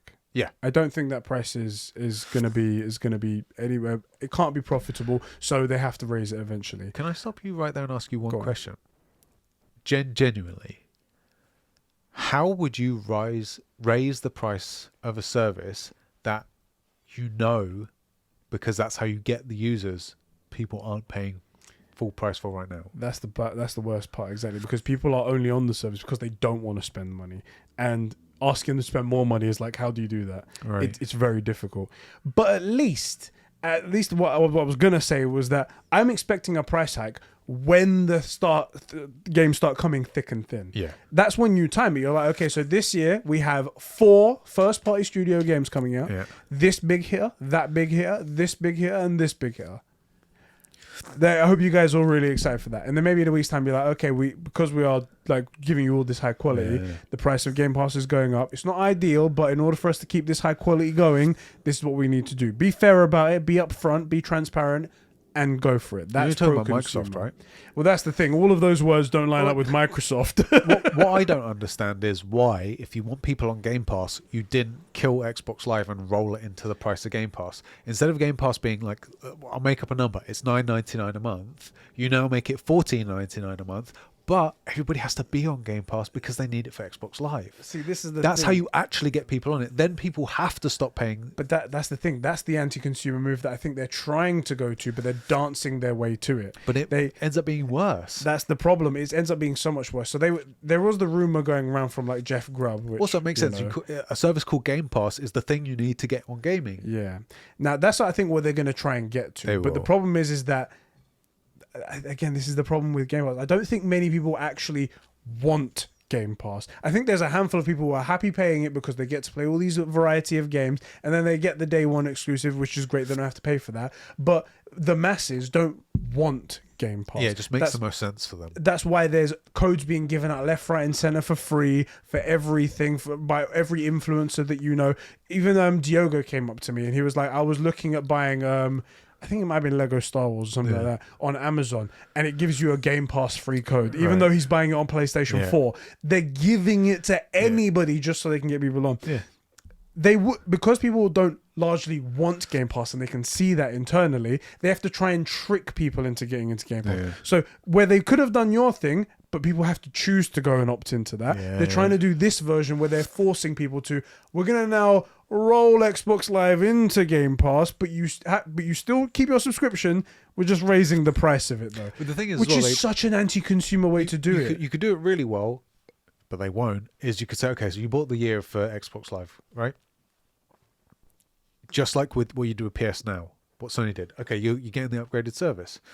Except that means losing money up front, which is weird because you'd expect Microsoft of all companies to be okay with that. Yeah, that's the thing. It doesn't make any sense. They'll lose money in areas that it doesn't make sense. And in areas where you would gain all of that goodwill, they don't do it.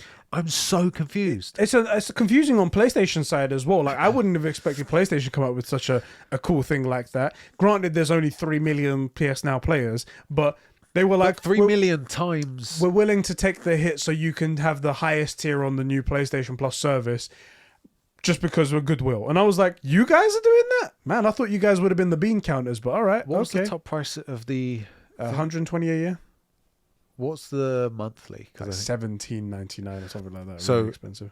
Realistically, you're talking 3 million times $17.99 times whatever the average length of the PS Now thing is left. Completely deleted. A lot of money lost right there. And they just all did for that. goodwill. And you think that Xbox would have been doing that because they are the ones, like you said, they're willing to lose the money to get the goodwill, to get that. It's such a strange thing. What they don't seem willing to do, and this isn't a beef to anyone that's on Xbox, it just feels like Xbox and Microsoft are not willing to serve their customers. They're willing to lose money to get market share and stuff. What they're not willing to do is to give you a reason to stay. They just don't seem to care if you have a good product or not. Yeah. They only care that you're paying them money. Weirdly, I feel like we've ragged on this enough. I want to transition to this kind of the next topic because I feel like it fits really well because we're talking about Xbox and another Xbox L. The cookbook. I was going to say, when you just said Xbox serving their customers, well, that rolls right into the Halo cookbook that has been released by 343. So I feel... You've given the branding for 3 years. How long have we been doing this again? Ages. Yeah. You've given them the branding. I don't understand why they didn't just do this. It was right there in front of your face, Microsoft. Master Chef. Why was this book not called Halo the Master Chef cookbook. Why was it not called that? And also, then just with a chef hat. They're benefit of the doubt. There's some sort of like weird. Somebody owns the Master Chef brand, right? Like the guys that make the TV show, yeah. Maybe, but if you write the Master Chef cookbook, change the name a little bit, and then just make all the font Mjolnir armor, like Master Chief's armor, I'm gonna say you could probably, and your Microsoft, you could probably get out of that lawsuit. Yeah. It's like those people that are like, what was it? OJ Simpson, where he released a book saying like, I did it. But it was like, didn't right in the, like, the end bit is like really tiny. Yeah, I did do it. Yes, exactly. It's that you could do that. We could have put the eye. It was Right. really small. It is ridiculous. Also, who the fuck wants this? Who exactly? I love that. As if gamers cook.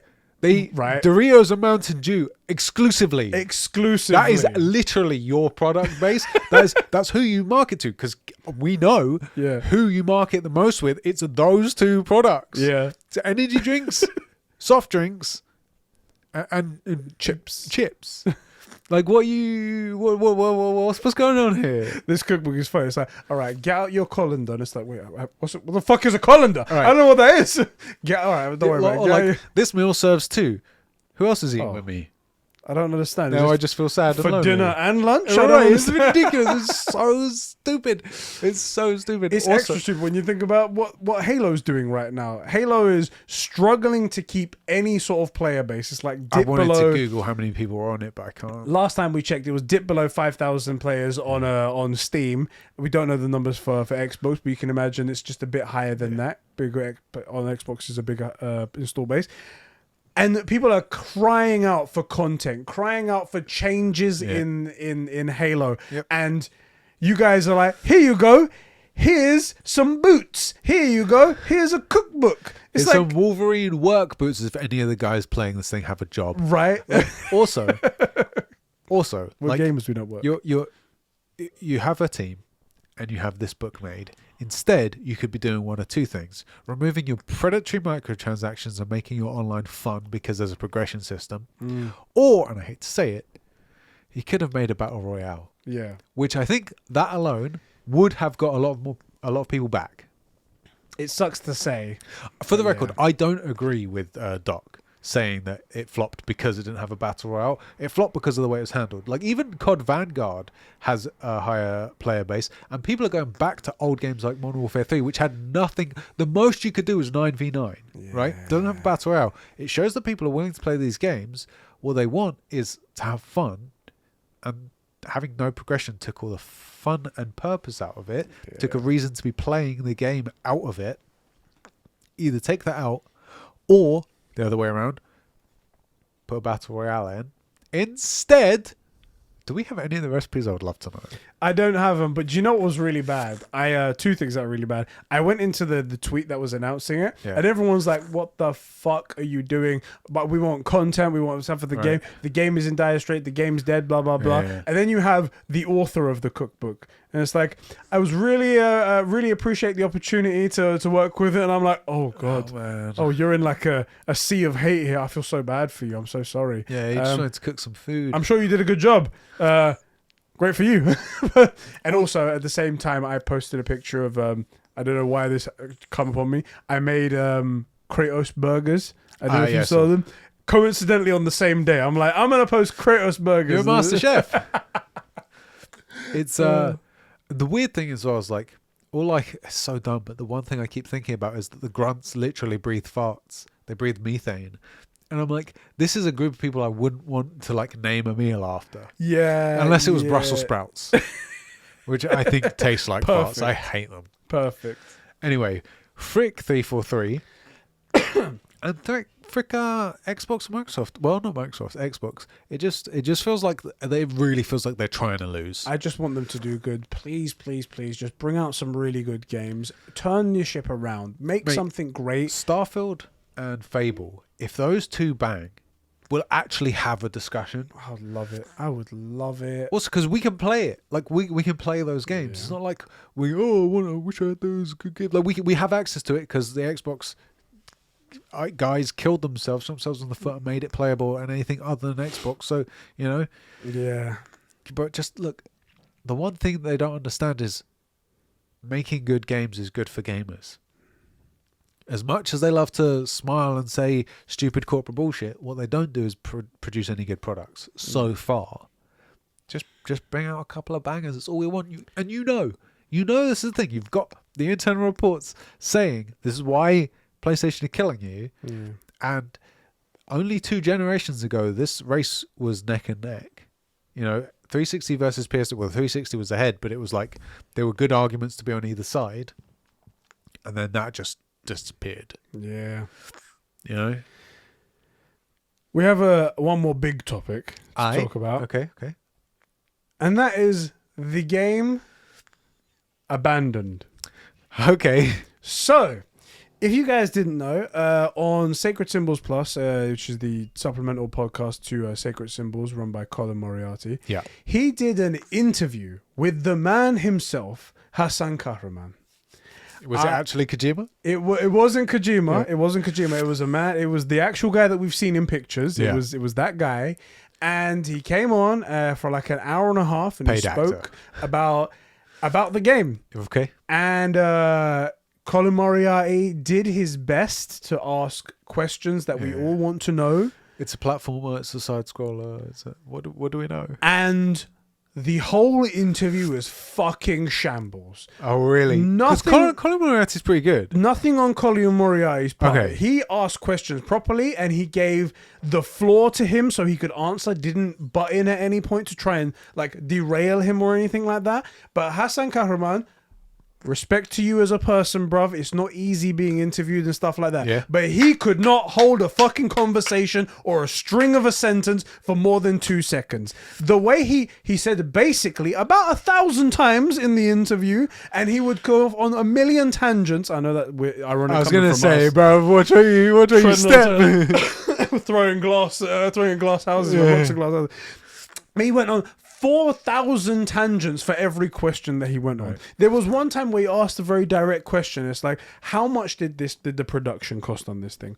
At one point, he chucks out a number saying $30,000. $30,000 for a game? Really? And he goes, but he says to him, it's like $30,000 does not add up. You've got apparently 50 people working on this project. How much are you paying these people? If 30,000 a day? That. In fact, that might not be enough. Might not be enough even then. I was like, Colin brings out a good point. It's like in the gaming industry, average, it works out to $100,000 per person. So you would need $50 million to pay 50 people. So, or $5 million to pay 50 people. I just worked this out. So, $30,000 a day, average work year of 240 days is 7.2 million. There you go. That might be a bit closer. That's closer. Yeah. It's also kind of low.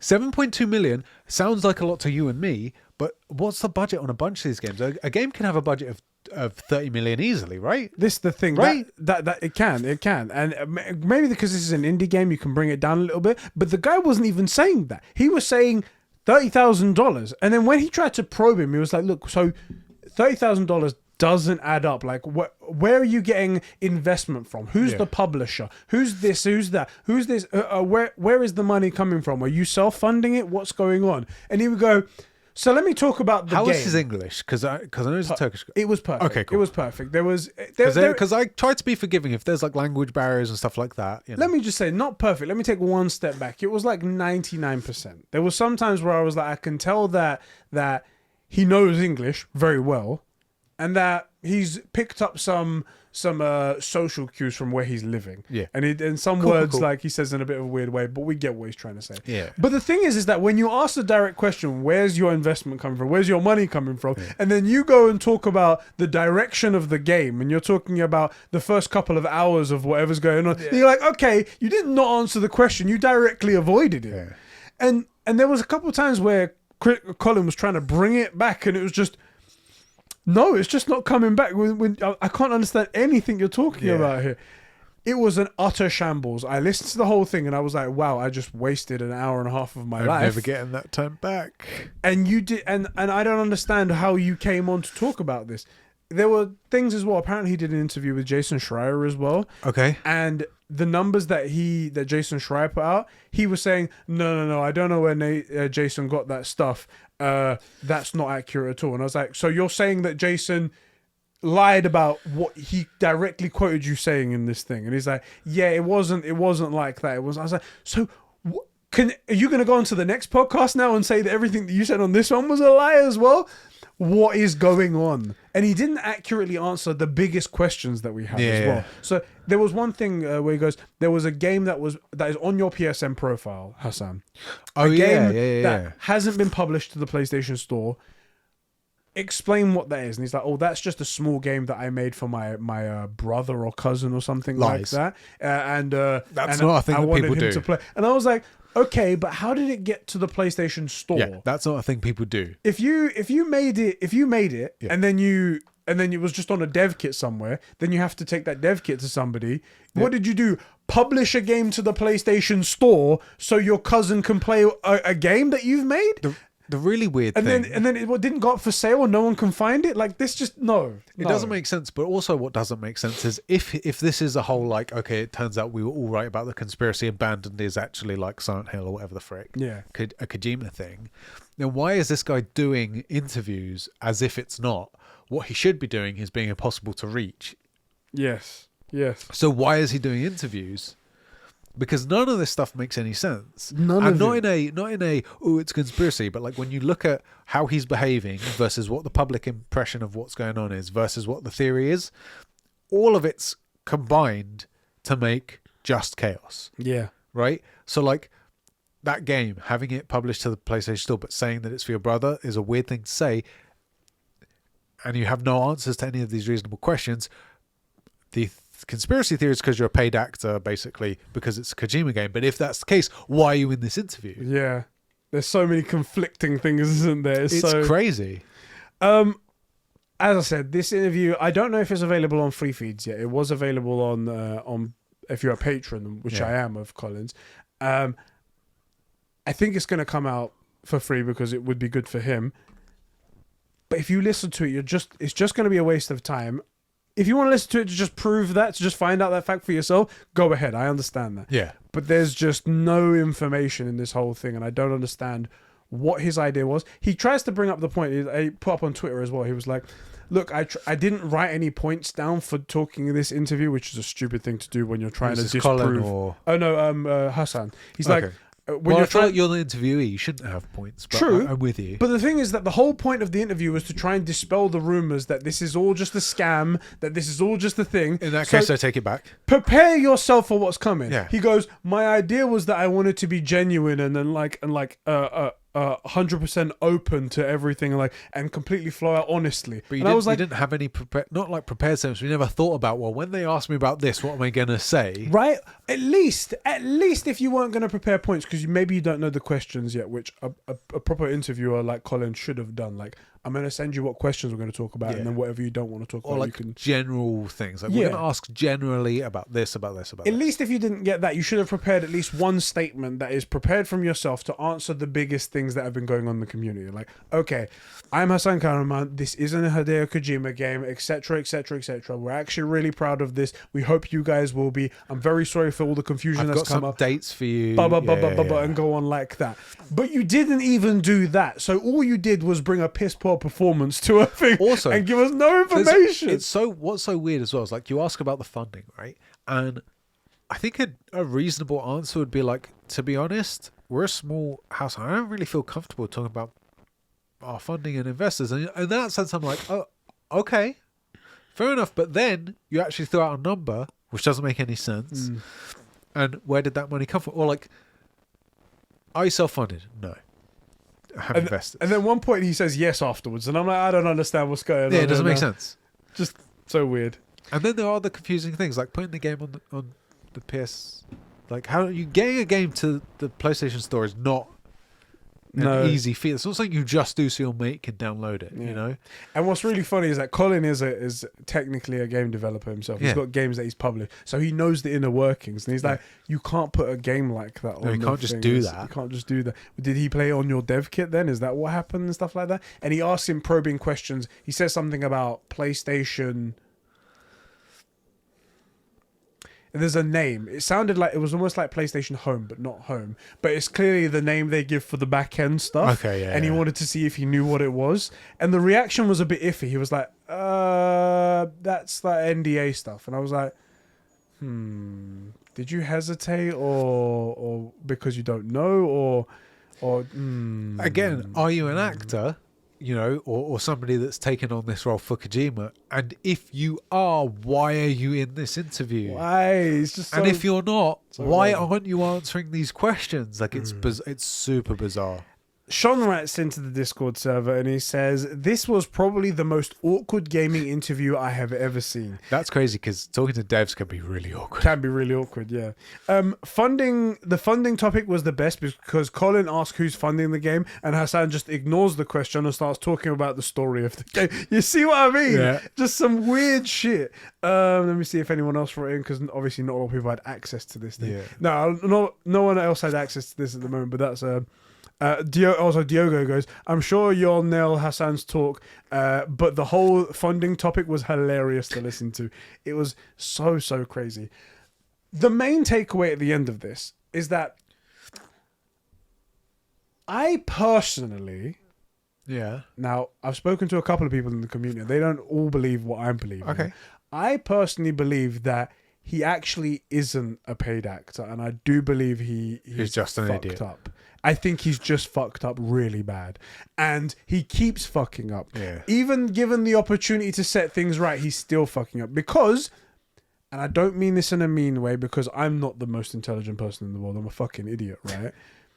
His answers to things and how he was getting led off track very easily by himself struck me as someone who isn't as intelligent enough to come up with a grand scheme like this, or even be paid to be involved in a grand scheme of something like that. There is always... Again, not trying to be a dickhead. I'm not trying to say he's a fucking moron. I'm trying to say that I don't think he has the chops to be involved in a grand scheme like that. There is definitely the possibility that this guy's on a spectrum, which I've never heard him speak. I don't know, but I'm just saying there is a possibility this guy's on a spectrum where he has a skill set, i.e. making games, and zero social understanding pretty much, but where he can answer direct questions, but maybe doesn't understand them in any functional way. Yeah. So that's certainly possible. I've got to say, just saying about this is not conspiracy fishy. It's just like this fish smells funny fishy. You know, like it's not. It's weird. The biggest question in the room that makes it smell fishy is that why did PlayStation sign on to this? Right. Why did PlayStation give them a whole blog post, based off of seeing what appears to be nothing? Like, how did you convince a room of guys to invest at least space on their site, to put their name to it, to be like, okay, we're gonna help you out in this situation, based off of zero? I'm gonna say something that completely contradicts my last point, but have you seen things like Catch Me If You Can? Yes. Like, if you're convincing The big enough, con movie. yeah, like it not the picture that I just painted, but like if somebody's convincing enough, it surprisingly, if you get to the right decision maker, isn't that hard to get something done. They can just say, yeah, okay, we'll do that for you, and it gets done because the person said to get it done. You just got to convince the right person, and just because someone's high up in a corporate setting does not make them immune to persuasion or particularly, above average, intelligent, where they're just switched on and they're like, what's all, seeing all these points, So maybe, he could have just got lucky, could have just got really unlucky. But I mean, it definitely feels like this is a guy who is in a spot where what he really needed to do was go to Colin and say, look, mate, this got way out of hand. Originally it was like a practical joke, but it involved an actual product of mine. And I've had no idea how to get out of this mess. The reality is I have made Abandon. It's nothing to do with Kojima. It's on the store because I know Kojima. That's how we're like connected. I'm making this all up.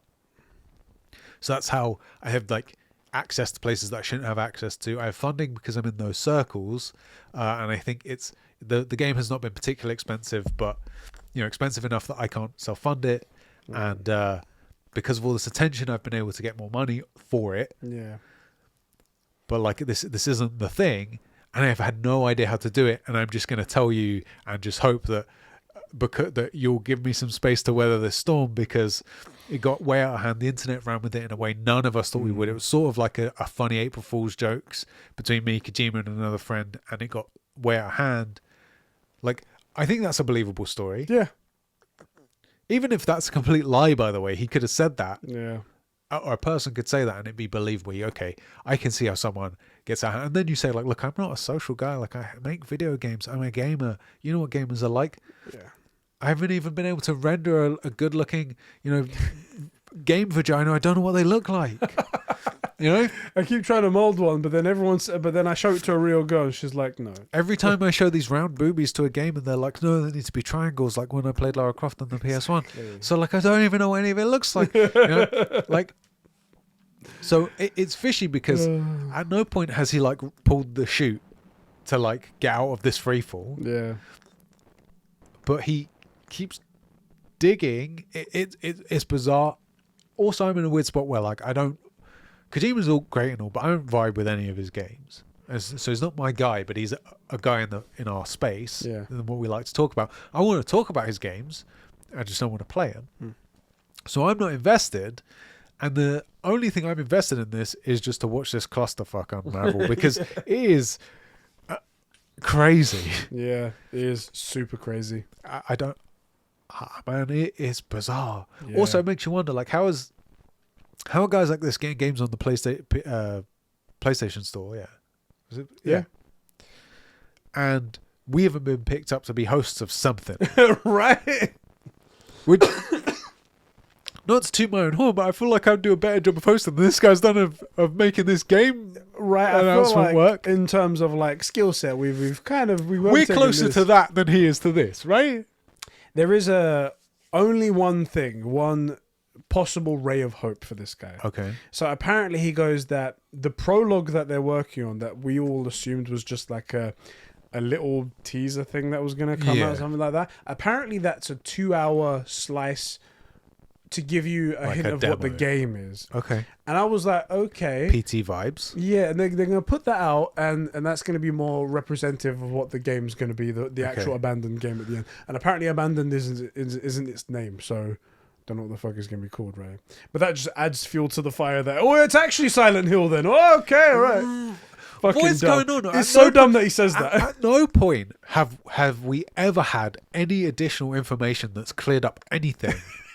Do you know what I mean? Adds more. Do you know what I mean? It's like we have this one thing, and then we get an additional information that muddies the waters, and we get another piece of information that would have clarified something had we not got the information before it. Then we get a third piece of information that just muddies it again.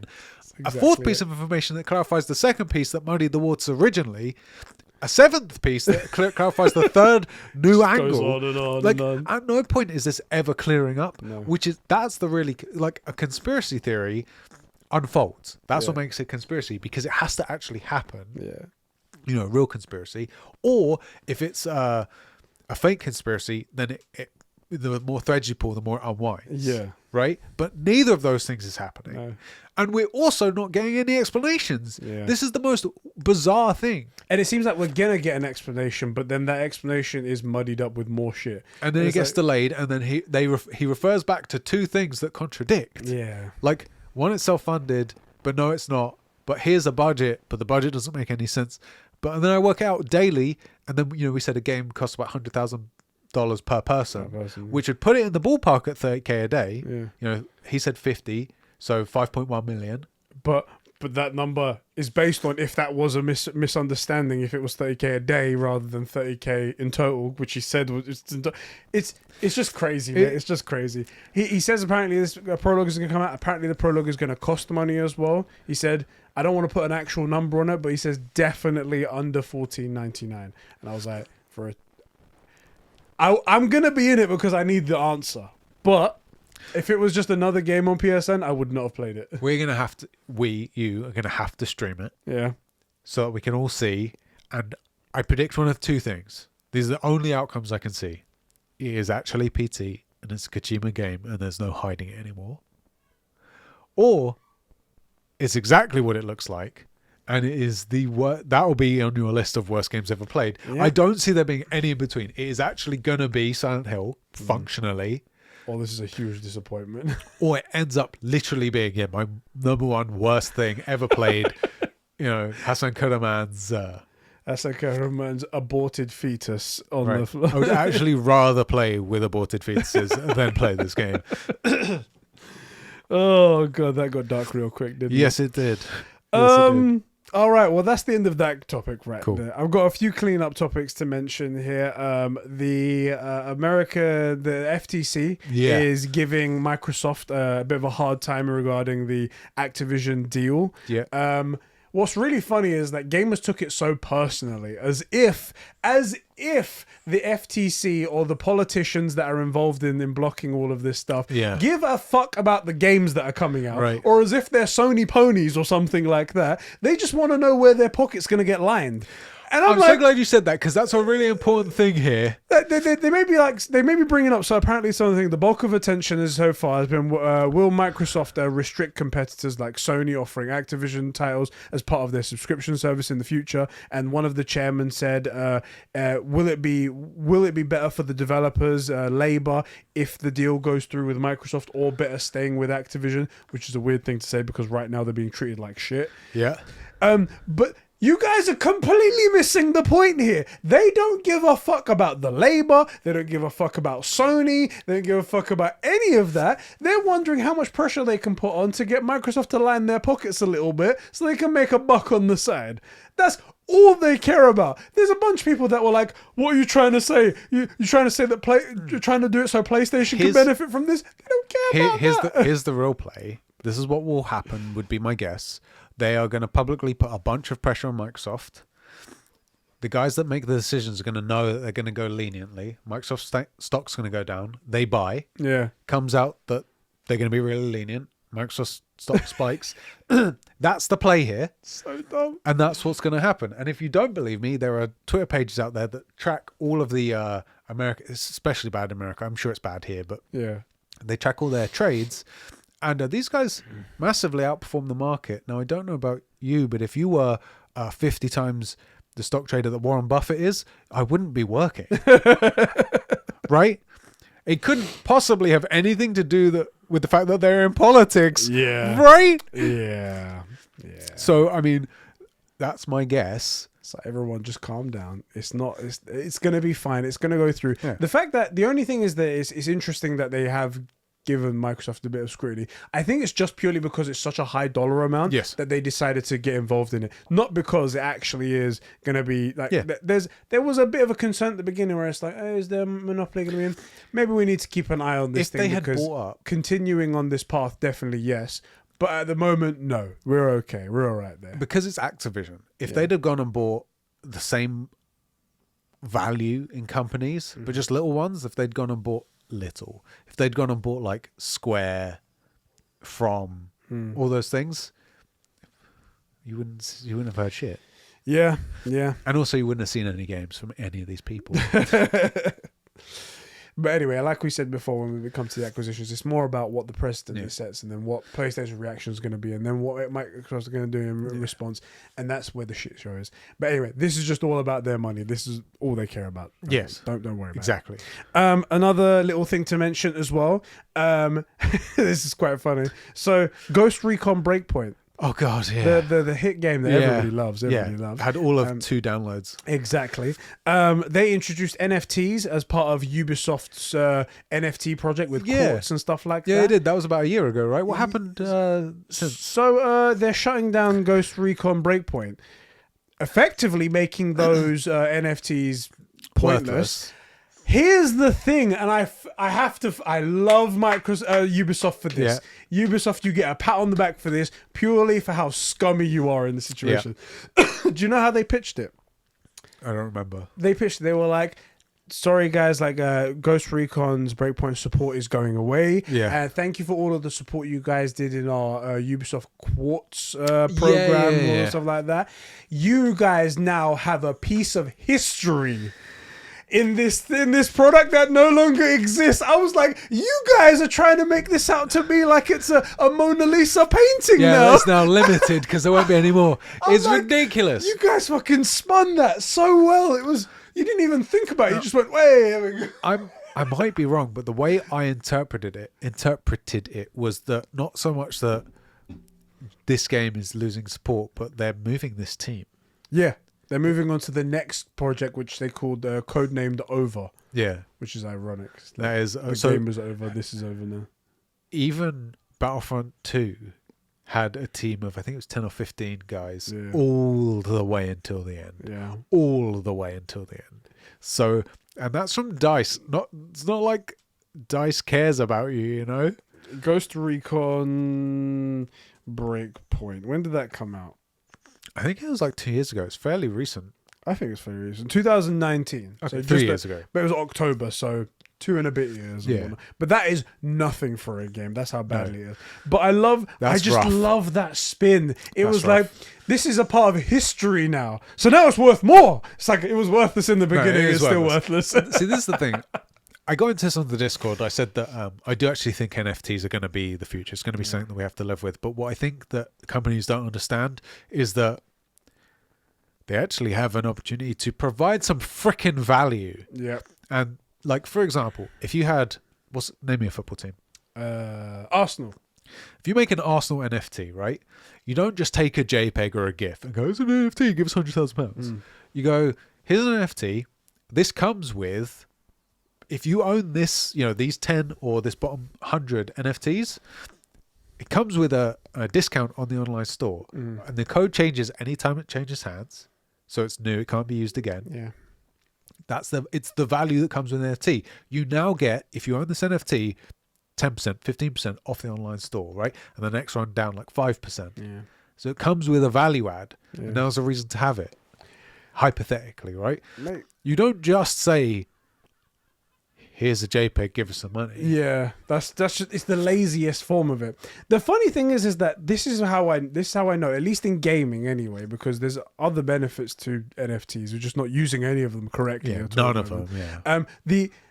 In gaming, this is how you know it's a shit move, because the only thing they're doing is, like you said, getting a JPEG and then attaching a price tag to it. That's all they're doing. NFTs, like, it's supposed to be trackable on the blockchain, so you can always know who the owner is, and it makes it effectively like one of those things. Yeah. Why has this not been attached to digital games?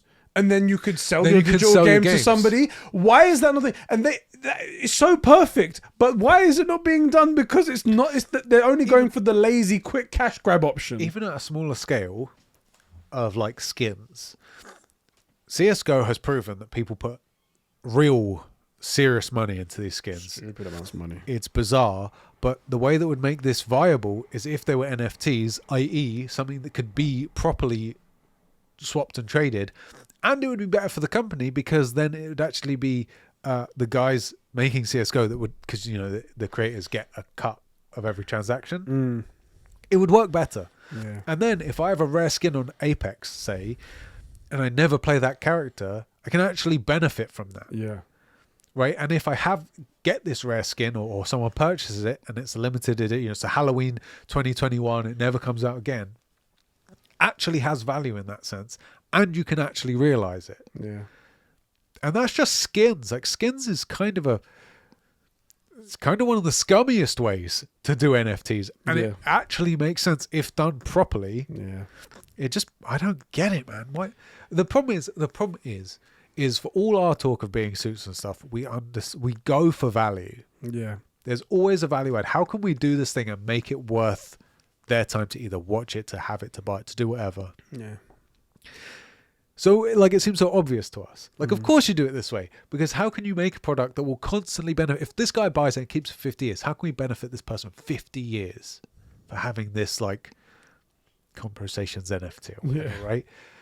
Like, what? How?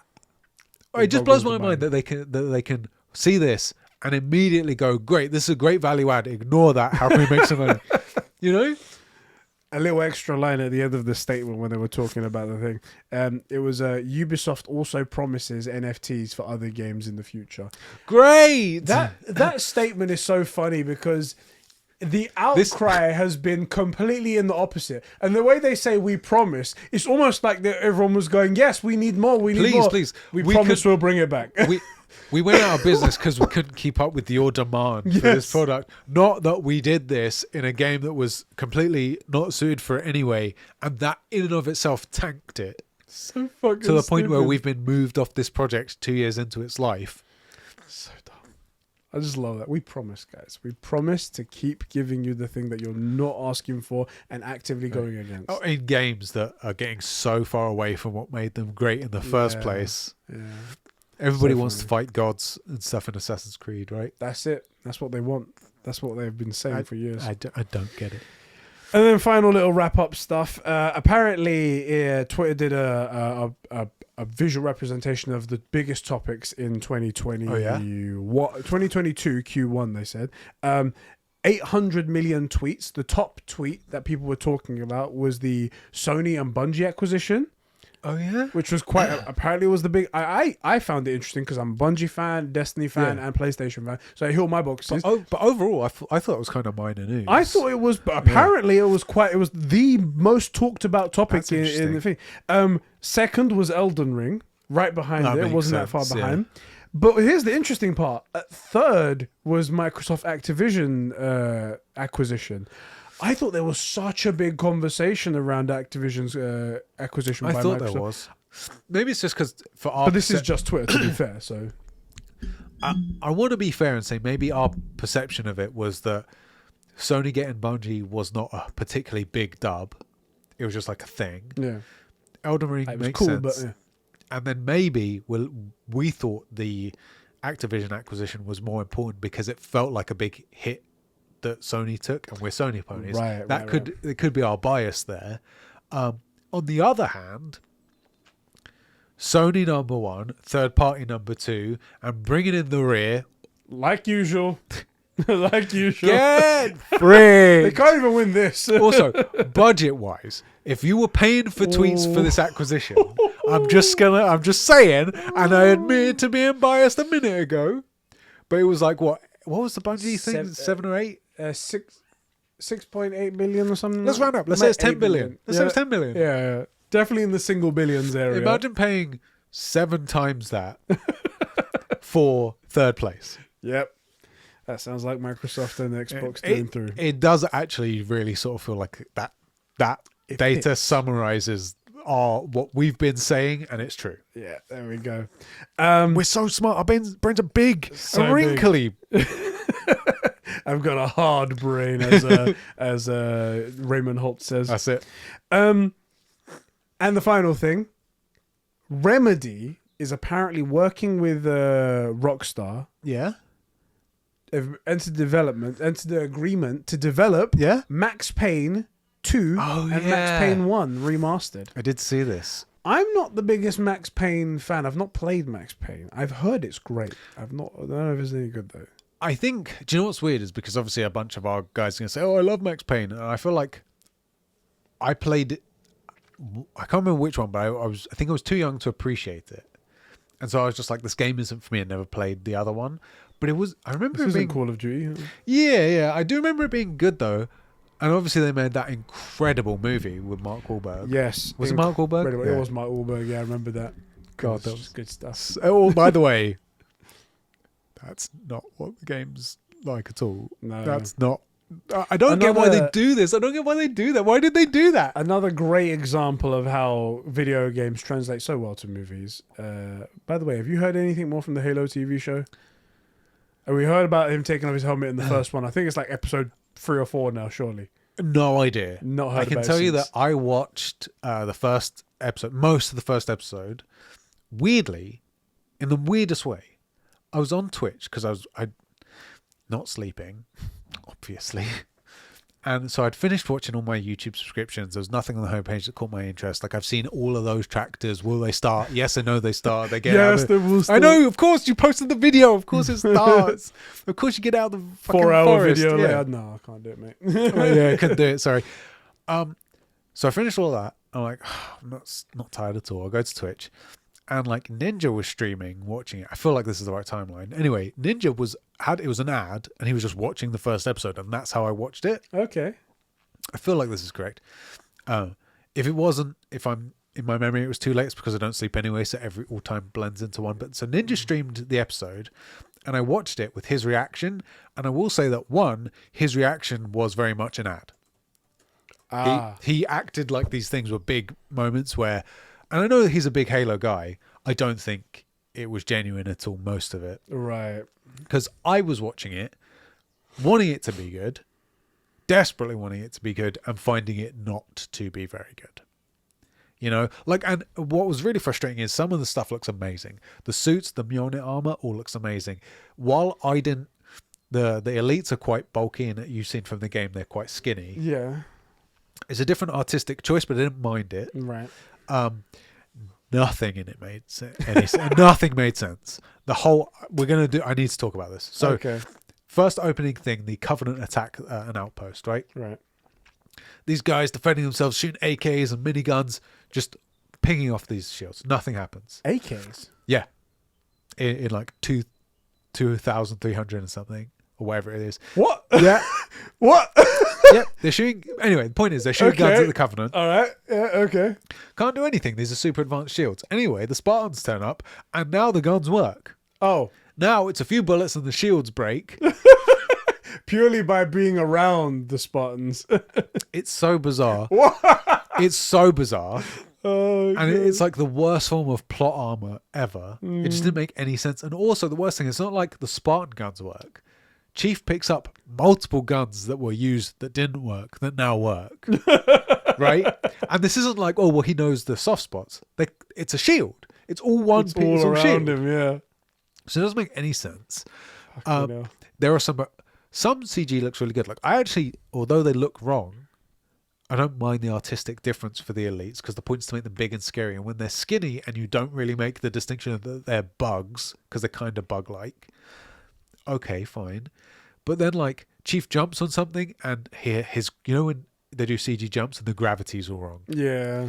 Or, like, there's a point where his battle rifle or assault rifle, whatever it is, runs out of ammo. So he throws it on the ground. Obviously, they didn't have a prop for that, so it's a CG gun that gets thrown on the ground. And that has nowhere near the gravity or momentum it's supposed to. And looks like they didn't finish the post on it. So that, you know, so many of those. Then they change up a bunch of stuff. So, like, it took 3 games for people to start doubting Chief. Right? They down him straight away. Within the first thing, people are considering the... what is her name? Is it Halsey? Whoever it is that... Is it Dr. Halsey, I want to say? I think Halsey, yeah. Yeah, the one that runs Chief, basically, yeah. She's basically like, he's all fucked up. Maybe we have to kill him.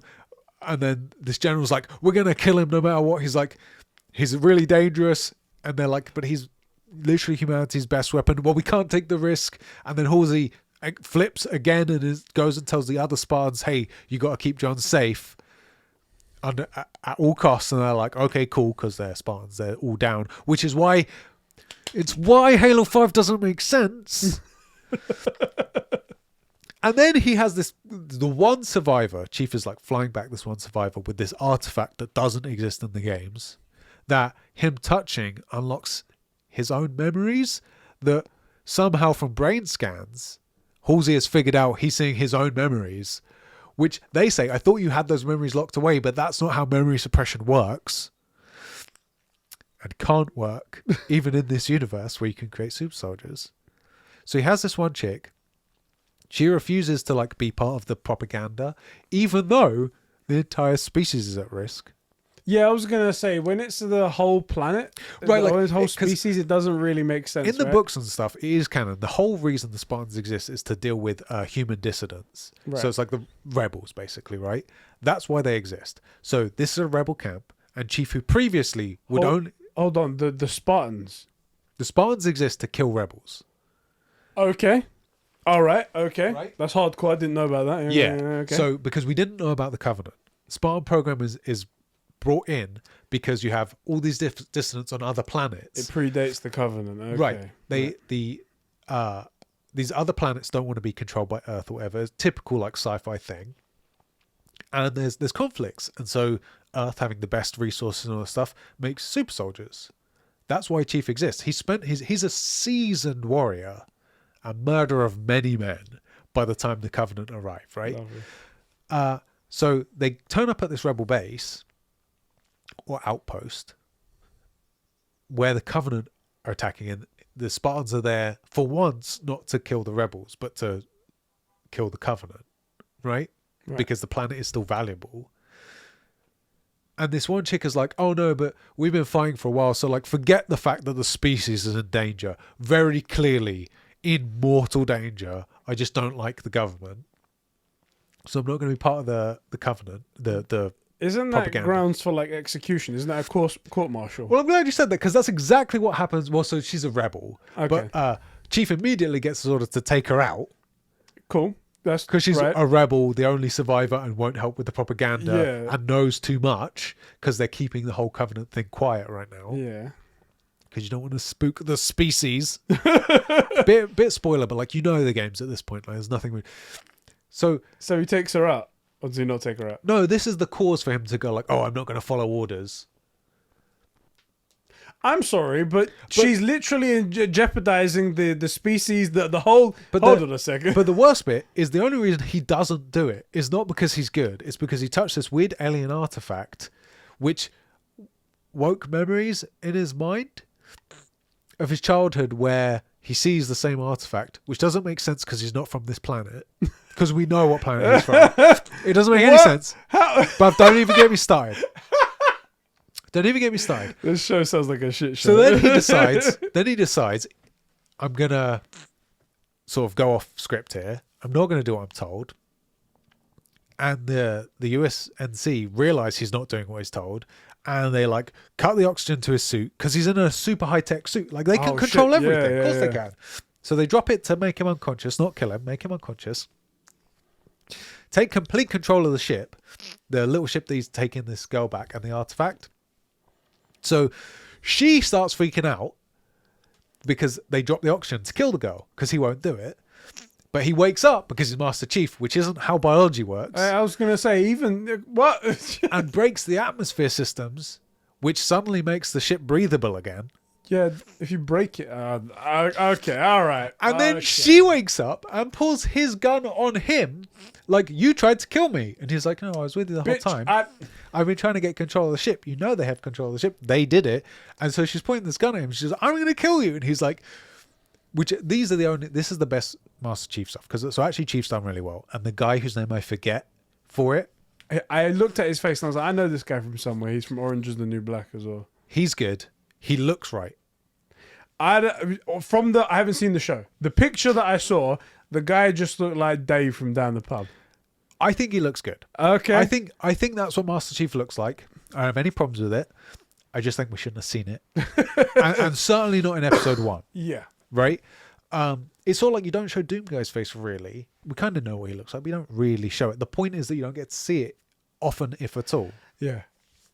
So he goes, and this is the first bit that makes sense. He goes, this is like Mark 5 Mjolnir armor. That's not even going to get through. By the way, it has a shield as well. Yeah. But forget that. He's like, this is like reinforced super high-tech titanium. It's not even going to make it through here. And then he goes, if you want to do it, takes his helmet off, reveals his head, you need to shoot me in the face. To this erratic girl who, by the way, I forgot to mention this, they are somewhat connected. He killed her mum. Oh, good.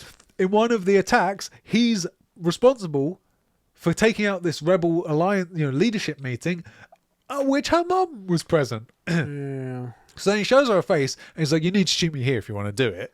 Wouldn't it have been funny? Episode 1, shoot Master Chief in the head. Done. That's the end of that. It's all just different ways the story could have gone. Every episode. He shoots him in the cheek and he survives, but then afterwards she comes back, shoots him in the head, finished the job. And then this whole show, it smacks of not making any sense, because it gets worse So they're trying to get the ship under control. They finally get it, and I mean like 200 meters off the ground. All right. And they're like, oh my God, they have control of the ship. So they turn the USNC, turn this massive railgun looking thing at the ship and shoot it. But it turns out it's like an EMP gun, not an actual gun. So the ship just turns off and falls down. Right. Because that's a thing you'd have guarding a base.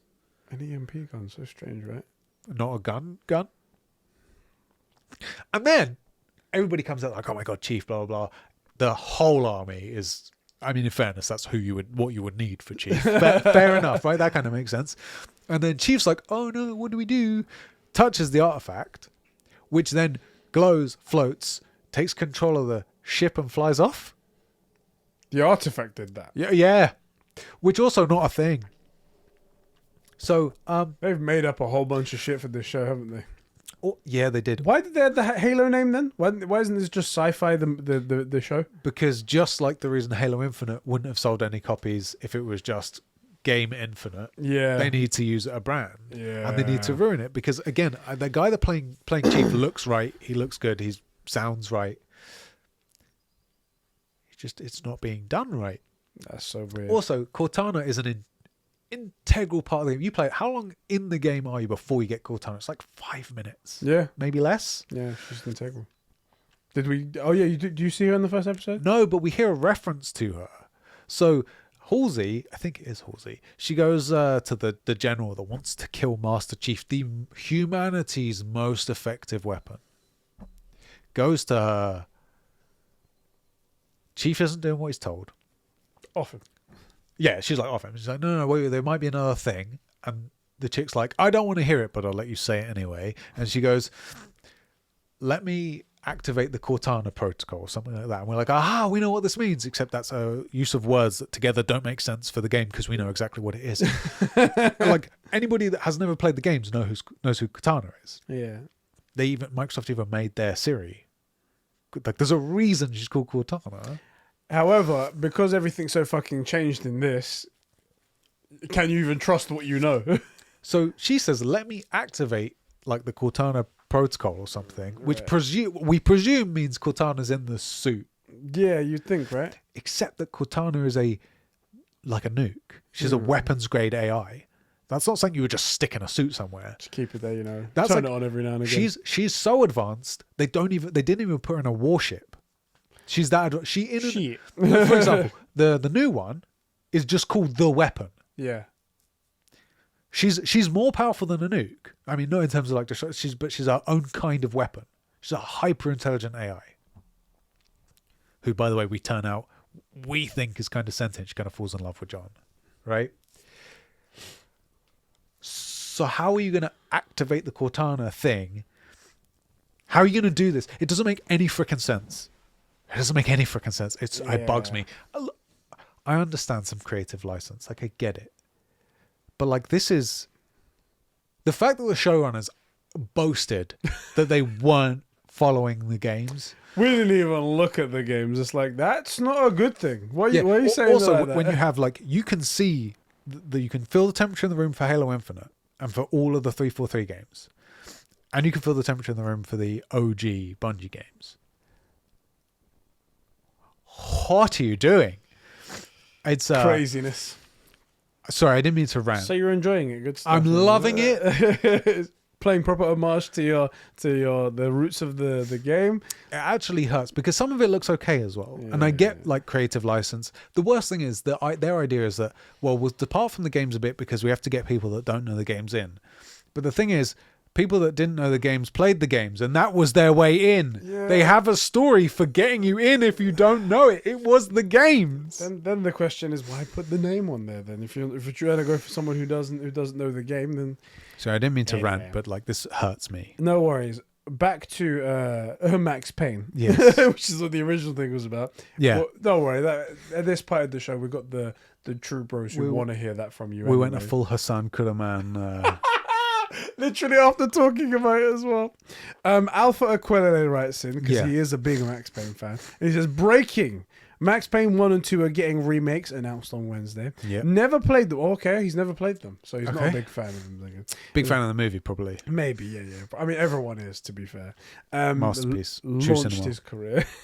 Oh, God. Never played them, but I was planning on playing the originals through back compat later this year. Probably still will. The remakes will take time to be developed. Yeah, because this is just an announcement that they're working to. And also, they can't reuse anything from it. They're so old. It's not like Horizon reusing animations, the cheeky in bastards. it, and God of War, fucking, it's gonna be awful, that fucking game. I remember reading about the issues with the PlayStation version, but this remake will come to PlayStation a few generations on. Epic news! I love Remedy. We just got Control, which is linked to Alan Wake through the DLC and Easter eggs in Control. Also linked to Max Payne through references, but seemingly in a separate universe. Then Alan Wake Remastered was released and had more Control references. Then Alan Wake 2 got announced and with Max Payne and Control references in the trailer. Okay, it's all connected up in here. It's all connected. Control reference to Max Payne? Apparently. I didn't know they were connected. I think it's an Alan Wake got announced with Max Payne and Control references together in the trailer. So okay. there you go. And now the remaster announcement. Everything is coming up Remedy. Well, let's just ignore the Crossfire X that they made in between. As well. God, was that Remedy? Yeah, they did the campaign part and didn't do very well. So let's just brush that to the side. I was going to say, I do like Remedy, and I think they make good stuff. I did play Max Payne 1, I think, and just didn't vibe with it. I was too young. Or just wasn't paying attention, or just too stupid. Totally, all three possibly. Control you loved. I really, really enjoyed Control. I'm glad that people whose opinions I like and care about told me to play it. I think you mentioned it as well, but totally unrelated. Unrelated, obviously. Yeah. So, like, I mean, in fairness, though, Alan Wake shit game. Yeah, You shit, you know. So, And anyone who likes it really shit to your opinions. facts. Another remaster announcement that we can't remedy. It's like Christmas and my birthday all at once, extended over months. I think That is actually how that works. Yeah, you know that your birthday isn't Christmas. Also, you know you're not Jesus, right? You know, people hate it when their birthday's near Christmas because it always gets forgotten. They're like, "Here's your Christmas present." My brother's really close, and actually, weirdly, my brother and stepbrother are 1 day apart, and they're like days away from Christmas. Honest, though, your brother's, we want to forget him anyway. Fair enough, innit? We just need to figure out how to forget you, and then we're sorted, isn't it? Well, When I say we, I mean you and my mum. So me and my mum. Aha! Me and your mum. I completely fucked that one up. Oh no. Anyway, so much to look forward to. Remedy developed the first two Max Payne games. Only problem I see is the iconic constipated face of Max Payne / Sam Lake will be updated. Don't worry, maybe they'll get some more constipated faces. It'll just be more mocapped. Exactly. You'll see what constipation really looks like in 4K with ray tracing. Hopefully they can get Mark Wahlberg to do some of this stuff. Talking of ray tracing and Remedy, yes, I saw I think it was a GIF or a video online of the ray tracing and Control. Yeah. Did you see this? I think I retweeted it. They went into that room where once you've done a bit of missions, you get that one military chick that sits in that office. You open up that office area. Yeah. So there's that one chick, I forget her name, she's like the head of research or something, now that the previous head of research has gone missing. If you go into that office, they put the ray tracing on, you can see Jessie in her eyeball. Oh, shit. They zoomed all the way into her eyeball. You can see the coffee mugs on the table. You can see Jessie. They went down onto the it was like glass coasters. You see the whole thing reflect. It's amazing. That's amazing. It's ridiculous. Also because like Control, while good fun and a good game, is not what I would call like a graphical marvel, right? I think it's fairer to call something like Horizon graphically stunning. Looks amazing. That is pretty cool. Incredible. I couldn't believe that they did it. But it's one of those things like Ratchet and Clank, where they had to fake ray tracing on the lid of the ship because the real ray tracing doesn't make sense. It looks broken. Graphically, odd. Yeah. I was going to read out some more comments, but the internet is so bad on my phone and I don't have proper internet connection. I can't open up Discord anymore. Yeah. So, that's the end of the True Gamer podcast right here. Thanks everybody for tuning in. We got a nice long one today, and hope you guys all enjoyed it. That's right. This episode brought to you by Tech Problems. Brought to you by Tech Issues, Conbrosations style. That's right. All right, guys. I will catch you all in the next one. Bro, thank you for joining me for an episode, and see you later, boys. See you in the next one. gonna go play some of that shit game, Lego Star Wars. Fuck that shit. Awful. Can't believe they're taking out the best bits of Star Wars.